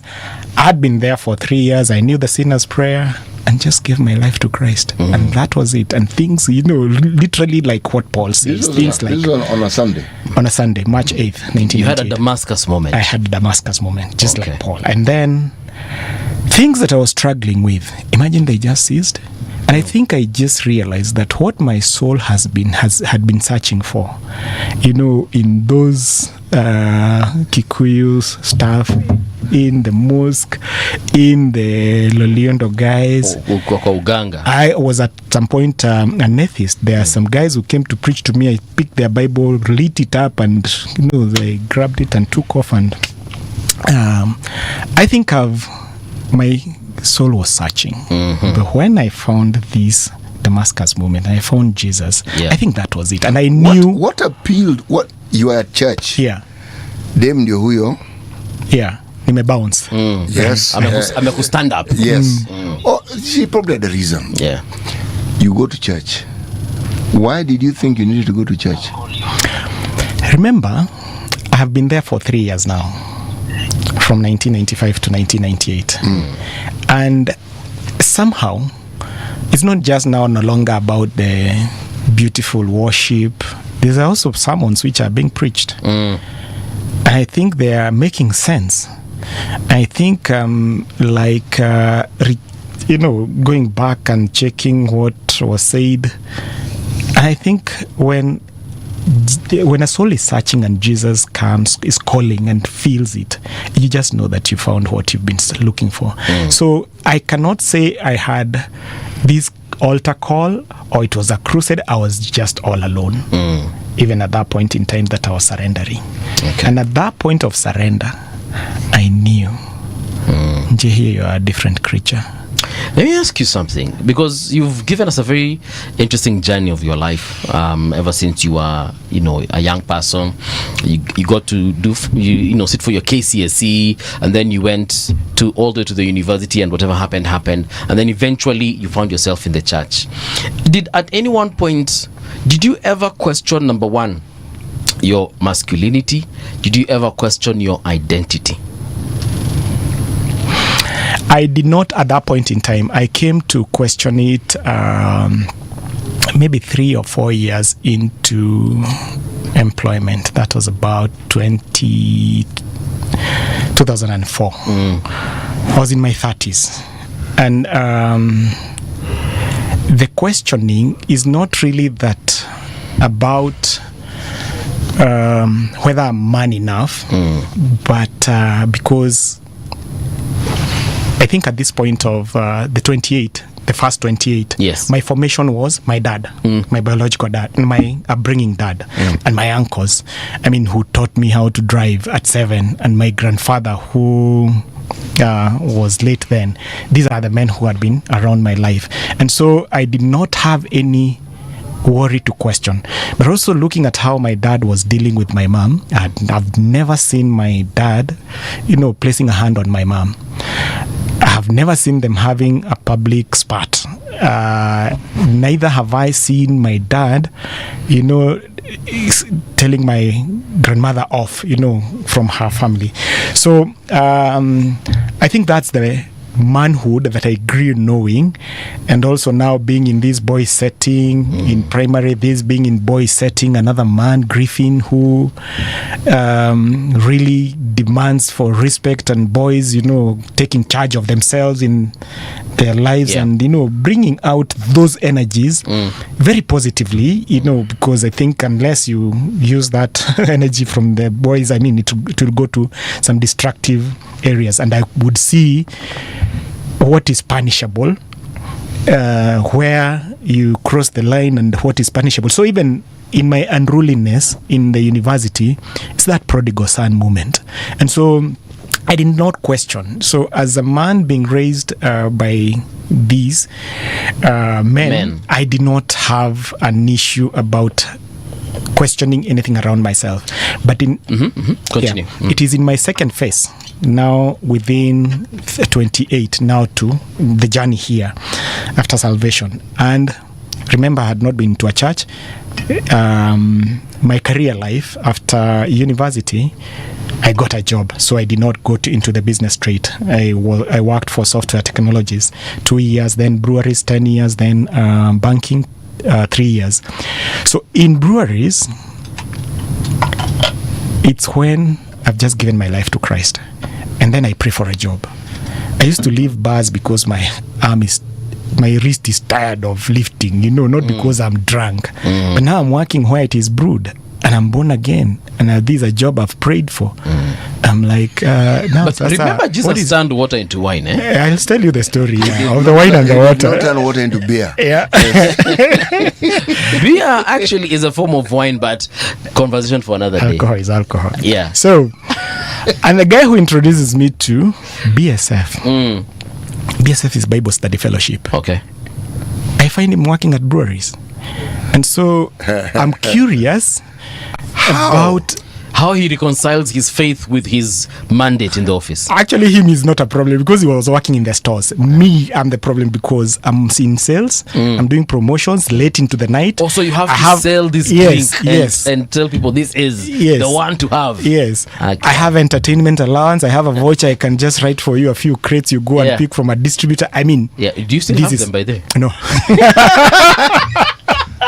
The moment you mentioned voucher, I was waiting for that. That was for a live moment. Yes, carry on. So, in this now second phase, I'm just having a new discovery of a man. And not just one man, but also so many other men, and doing character study. Adam, Abraham, Jacob, David, Jesus. I mean, there's so many other men, and I'm like, what can I learn from these men? And I think there's so much to pick up from them. And so it is around this time that I also become curious around discovering my biological dad. And so went out looking for him. Finds out he's a bishop somewhere in this country. So looked for him, went with my auntie, met the guy, had some nyama. Guy looks like me, short like me, eyes like me, literally colored photocopy. Yes. And I needed also to understand his current situation, so that I don't go to distract a home that is stable. So I asked him, have you ever told your wife? And the guy told me no.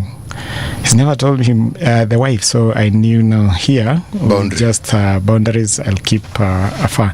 And so there was no chemistry at all, in as much as I have now known who my biological dad is. And so and just recognizing that all these men I've mentioned are just as fallen, as sinful, as weak as me, only one man who is exceptionally different, Jesus, then I am so comforted knowing that I'm in the right company. Yet we call them heroes of faith, but they are so sinful and weak and just, just us. And I think... isn't that not the beauty of the Bible? Yeah. These men are not presented as people who are holy. They are presented as men who need a lot of work. Yeah. And yet, they are following God. Yes. And yet, yes, despite all these failures which are imminent, and some of the things those guys have did, God Almighty. Yeah. Yes. And I would wonder. And yet. Yeah. Why call this guy a friend of God or a man after God's own heart? Another one just here, so new, brand new, created. He's still messing. And wondering, why did he keep quiet? What if he declined to take a bite of that apple? What would have happened? And I have all these questions to ask myself. And I time tracks that into today, where I am at. And I think that gives me so much comfort and so much hope to continue, living and encouraging other men and just charging them. And guys, I mean, we're not the first. Yeah. We're not the last. But we can learn from these guys. And each one of them comes to give us hope. Yeah. So, yeah. I want to take you back to Meta for perhaps even someone who's just joining us right now. You did say that that is a good space where people come and just talk, open up, and so on and so forth. In that Meta bar, first of all, where does the name, kuna Meta huko, kuna shining lights, kumumeka zile mamoshaino za graduation? Why the name Meta? 2004, working in breweries, I'm in sales, removed from sales, given a project, Senator Keg. Actually, it wasn't Senator Keg. It was to make a decision to cull a brand which was there for 11 years or to re-engineer it. This was Tusker Keg. Okay. And Tusker Keg had been set for the upper of the pyramid, Jockeys, Norfolk, Village Market. That's why it was being served. It was bulky. It was, literally even to dispense, it was quite bulky. And so a hot house is a meeting where the group managing director is and the implementer and all other roles in between, so that by the end of that hot house, a decision is made, a budget is allocated, and a team is put up and go and just do the implementation. And so I was there as the implementer. So got 10 bars, 2004 June, got 10 bars, Mwalo in Korogosho, Meta in Huruma. Those were two Busa bars. The Mwalo was white Busa. White Busa is for Luos. Yes. Brown Busa is for Luyas. So that's the difference. And then Repeat that so that he understands. White is for the Luos. Yes. Brown is for the Luyas. Even unajua bro, unajua natambua. Marigoini in Kangemi. Yes. Madiaba in Kawangware, stage 2 in Kawangware, Bimos in Kibera, which was selling both changa and busa. Then Kundakedo in Kibera, line Saba, Muratina, and then in the city center there was a Wahuba on Mfangano Lane. It was very popular with students. I know it. Yeah, that one was selling kumikumis and those sachets that kids were taking, Black Diamond. wanyonyaing in school. There was American Diamond, Black Diamond, and a couple of others. Yeah. So and there was a 10th one which was within the city. It was for the Hawkers Association chair. So these are the 10 bars. So my Huruma bar, Metameta Men, Metameta Busa Club, the general area is known as Metameta because of Metameta Busa Club. And so at the point of now, I've moved from project to 415 bars by December to 1350 bars by 1 year, 3,000 bars in 2 years. We knew this is no longer a project, it's an income stream and it's a business line. And the business decided to invest, on a new keg line and, Did they promote you? Yes, they did. Good. Yeah. Because that's a lot of work you did. Yes, I'm following this story. Yes. What did they make you? Keg regional manager, but I think it had a different title. It wasn't a regional manager. Regional manager was for the mainstream. I was a manager in charge of Western Division. You're a division manager. Yeah, I was a division manager for Western. Okay, Kenya was split into 3. Exactly. Now waliongeza pesa. Of course. Wait. Okay. Waliongeza. I'm going to ask you the amount. I'm just asking, waliongeza. I think there were incentives. Incentives were what was driving us. What are the incentives?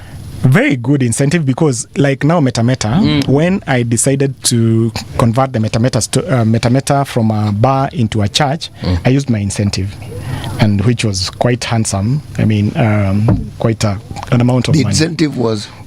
Yes, money. When you say incentive, trust me, they were not eggs. No. How was I supposed to know they were not eggs? And he wasn't given 30 pieces of silver. No. When someone says incentive and you're working for a big institution like that, it could be you go beyond a certain sale. Okay, stocks, yes. They might even give you a vehicle. They might even give you a distribution. They might do very many things. I'm on the right track here. Yes. And money is just one of the options. Yes. I was a salesman of the year for several years. Holidays, fully paid for. So the incentives were. And na ulijua bado unaenda mbinguni. Yeah. Okay, very good. That's another story which I hope we'll have time. I'll tell you my journey. We have 14 minutes. 14 minutes. Yeah. So decide what you will say, what you will leave out. As we are listening and contributing to your story. So the Metameta came from now the Busa Club. At the point of wanting to understand who the consumer of the brand is, so that you can come up with a brand communication. It's at that point that I connected with the consumer, that guy who was drinking Senator Keg. And he was described by 3 words: hardworking, irresponsible man. Hardworking because this guy rises up at 5, walks for 2 hours to industrial area to Kilimani, and is a wager, gets a 500 or 1,000 bob, and walks back again from 5 to 7. If he had a job that day, his first place of stop is the bar, Keg bar. What's our drinking culture? Pewa moja. Next round is you. So the 500 is reduced maybe to 300. This guy is married, has a kid or 2 kids. How much was a keg? I mean, when you're 25 bob, 30 bob per 250 and 250 and 300. Very good. Yeah, it was good. So so this guy is also married. He lives in a 10 by 10, has a wife, has 2 kids, and at 7. It's not a place of comfort. So again, in the bar, if he didn't have work, on the bar's wall is written "No idle sitting." So what does he do? Outside the door, domo siasa with the rest of the friends, waiting for 9 o'clock when the sitting room, which is the kitchen, which is the everything, is cleared and kids are in the bed so that he can come to bed. So hardworking, irresponsible, because the first stop is the bar, not the family to take care of. And then he's a man. To date, Senator Keg is consumed by men. If you go into a keg bar, you'll just find men with those caps. Why? It has no style, has no class, and it's not a drink for women, really. Maybe they are the owners who are in those bars or waiters or whatever they are doing. So, hardworking, responsible man. So, on one side, I'm a follower of Jesus. On the other side, I'm a successful keg marketer, sales guy. And my heart went out to this guy. And I wondered, what is the church doing with this guy? How are we preaching to this guy? And the gospel that they used to hear those days was, wewe ni mlevi, usipoacha pombe utaenda kwa shetani, which is a gospel of condemnation. They were seeing God as an angry God who is a judge. But God has other attributes. He's loving. He's merciful. He's patient. He's merciful. He's gracious. He's just. He's just. He's all these other nice attributes. But do they hear them from church? No. So I approached my pastor, sold this idea to him, telling him what I want to do. Backed off, but went ahead to do it, and went to Buruburu School of Fine Arts to get, because that's where I was directed, that if you want to convert this Busa club into a bar and a church, then this is where you get the expertise. Got some students came, demolished walls. The pews became the drinking areas Monday to Saturday. The bar was yours? I got it. No, it wasn't mine. Even up to now, it's leased. So I approached the owner to lease it out to me. But you use your incentive to now make it remodel into... it. Yes. So the pews became the drinking area. The dance floor became the pulpit. And with a change of lighting, you come on Sundays, you see you're in a church setting, and a pastor's office on one of the end. Then the business is run by a manager, so the profits from the business supports the ministry. So it's self-sustaining. So really, no tithe, none of those things. So amutoi sadaka huko? Hakuna sadaka. As long as I purchase a drink, you come and drink. And by also, we want you, before you come to drink, have you left your home with food? Have you left your kids, with books? And we challenge guys on these things. We do this through programs. And at one point, every mug you'd take would put aside 5 bob. Some guys had never seen themselves with more than 20,000 shillings, and you tell them, divide that by 5, you see the amount of alcohol that you've drunk. And then your kids are out of school because they lack whatever, school fees, books, uniform, whatever it is, or your home is hungry. And so start bringing senses of responsibility to these men. And so I think that's the meta story. My other story, working with men, because I think it's at that point that I started with men. It's Meta was or the ministry was recommended into Tear Fund's Inspired Individual program, where I went and met other guys doing different things in their communities all over the world. And so Kevin Mwikia, who was imprisoned himself, was running a ministry on Philemon Foundation, going back to the prison after he was released to reach out to take soap and tissue to the inmates. I think he knew their needs. So he'd come and ask you, just give me 200 or buy me tissues and soap, and he would take it there. So after the program, we were challenged to do a collaboration. What is good in me from Meta that he can benefit from, and what does he have that we can benefit from? And out of that, we started a collaboration. And over 10 years, again, engaged men in prisons, training them on how to start from zero. As an entrepreneur, these guys are jailed 15 years. They raped, they killed, whatever they did. But while incarcerated, they acquired a skill, mason, plumbing, upholstery, whatever it is. And when they are leaving prison, men, up to 70% of them reoffend to go back because of the stigma. They are still viewed as murderers. Yeah. The grave of the person you killed is still there. The relatives are still there, and a number of them will be murdered or killed, in revenge. And so, because of such stigma, they go back. Also, they cannot get good conduct. Government does not employ you in case you are an ex-convict. So by extension, the private sector. So what do we want these men to do? These are men who are literally condemned. What do we want them to do, really? So I trained them on how to start from zero. Your wife left with your kid, who was 2, now is 15 or 17. Your sibling sold off the inheritance. I mean, literally, you come out with nothing. Yeah. So, training them on how to start from zero, go back to your environment, look what is there, think, be in groups, to support each other socially. And I think this, again, you see, it has come from meta, now prisons, and then home. Yeah. Wherever you live, I think it's a community, and there are social issues. Where I live, there was a social issue one evening, and a neighbor started complaining about boys who are playing loud, vulgar music. And I'm like, okay. And then there are vitrios on them. They need to do this. They should do that. And I'm like, guys, why can't we reach out to them and find out what the issues are? And out of that, a meeting that I meet boys within my community every Wednesday today at 6 to 8. Again, it's a no-brainer. I'll be home at 6. I'll be there until the following day. Why not just create a space for them, snacks, and they come and we just talk about life. And I'm on my 3rd cohort.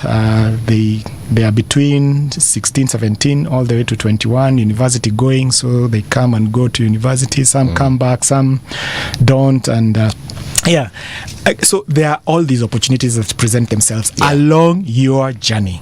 COVID years, 3 years, 2 years.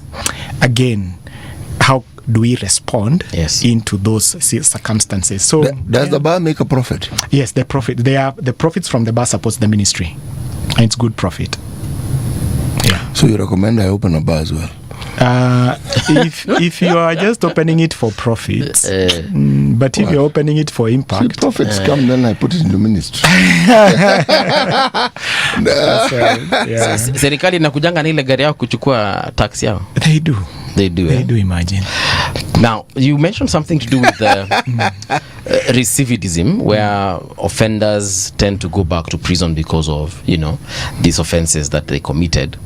And it's been a big deal here in this country. And in America, it's a bigger problem.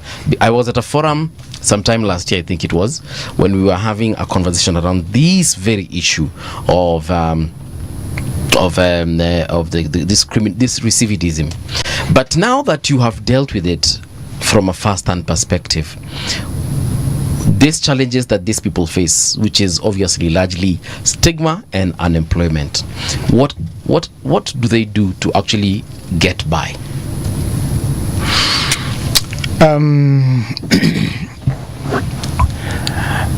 The ones who go back, or the ones who come out? Ex-cons, who've just been released from prison, and they're just surviving every single day. You'll find that they'll take odd jobs. And one of the training that I give them is on how to start from zero. Is just looking around. Just use your common sense. Use your eyes. Use your ears. You will hear opportunities. Eyes to see opportunities. For instance, you go back to Machakos. In Machakos, there is a neighbor who has a gravelia tree, which is mature. A timber yard which sells gravelia tree. Go and negotiate with your neighbor about the price of that tree. Do your math. Go look at the market. I mean, I have a gravelia tree to the timber yard. How much are you going to buy per linear meter or per foot or whatever it is that they sell?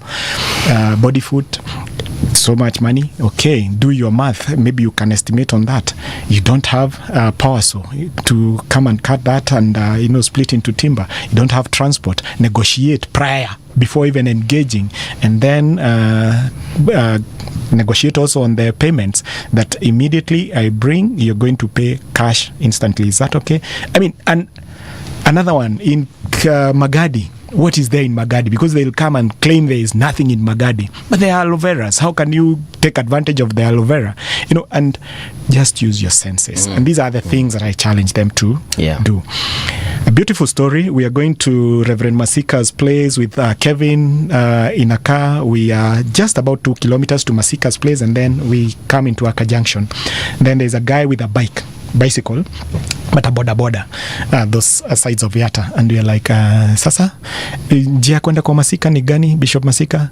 Then the guy, instead of answering us, looks at us and asks, Njia, Kevin, okay, who are you? We met at Machakos prison, you trained us on this and that, and then this is now what I'm doing. The bike was hired 50 bob per day, and he's doing his work and getting 100 or 150, but at least he's active and he's working. He's working. Another guy calls us from Loitoktok. He's a farmer. He's coming to Nairobi. He comes with bags of kales and tomatoes and onions. Uko happy, nataka kukupatia hizi vitu zako. I have to leave my office, to go to OTC to collect those stuff. I think these are just two of the stories which are happening and having impact out there. So I think they just need to hear hope. They just need to hear voice. But again, when we go to the prison and we are speaking to them directly, we were challenged. Prison wardens are in prisons for life. Why don't you train them this so that they can train all their inmates, and especially the welfare? Because then they are there. These guys are seasonal. They are just coming 5-10 years and then leaving. But I think is their will. Because some of them, we've also seen some wardens wanting to join in our class of entrepreneurship, how to start businesses, because they're also thinking beyond work life. It boils down to how we train our officers, whether it's the prison wardens, whether it's our police officers in the streets, because this is a conversation we've had, and clearly it's something that needs to be, we need to have a deeper conversation and perhaps even involve the government, because hapa kwa redio tutaongea hadi kesho, lakini wenye wanafaa kuimplement hiyo ni serikali. Njia Njoroge, thank you so much for this story. We have come to the end of the show.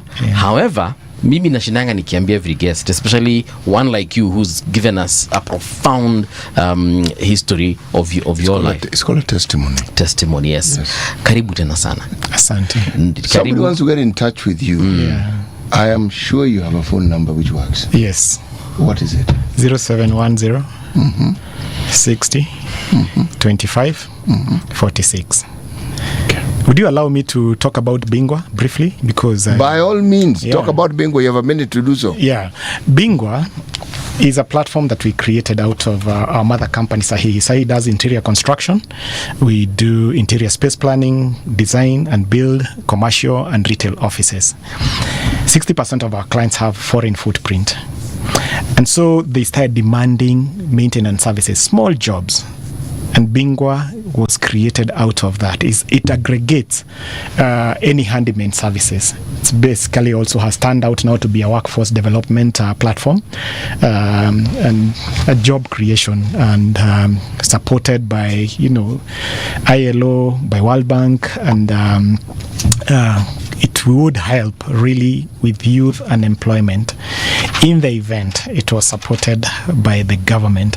So Bingwa, you can just check out on bingwa.ke. You can also reach out on that in case you're a service provider, you have a skill, you can onboard yourself and make money out of that skill. Work when you want, earn however much you feel you're worth. And also on the other side, I know you left a plumbing issue, an electrical issue at your house. You have something that is nagging you. So again, you can get that sorted out within a few hours. So B2C, B2B, and also labor mobility in the event that there's a deficit of tailors in Bahamas or wherever it is. So thanks. Karibu sana. Asante. No, Njia, you're definitely coming back. So don't worry. This is a conversation we shall have at length. This is where we come to a close, man. It's been an amazing Wednesday morning. I don't know about you, but I hope you've enjoyed yourself. City, ambia watu kwaheri. Kwaheri. See you tomorrow morning, bright and early. We leave you in the safe hands of Lady Mathai and Rania Abdi. They're going to be taking over at exactly 11 in the a.m. Africa.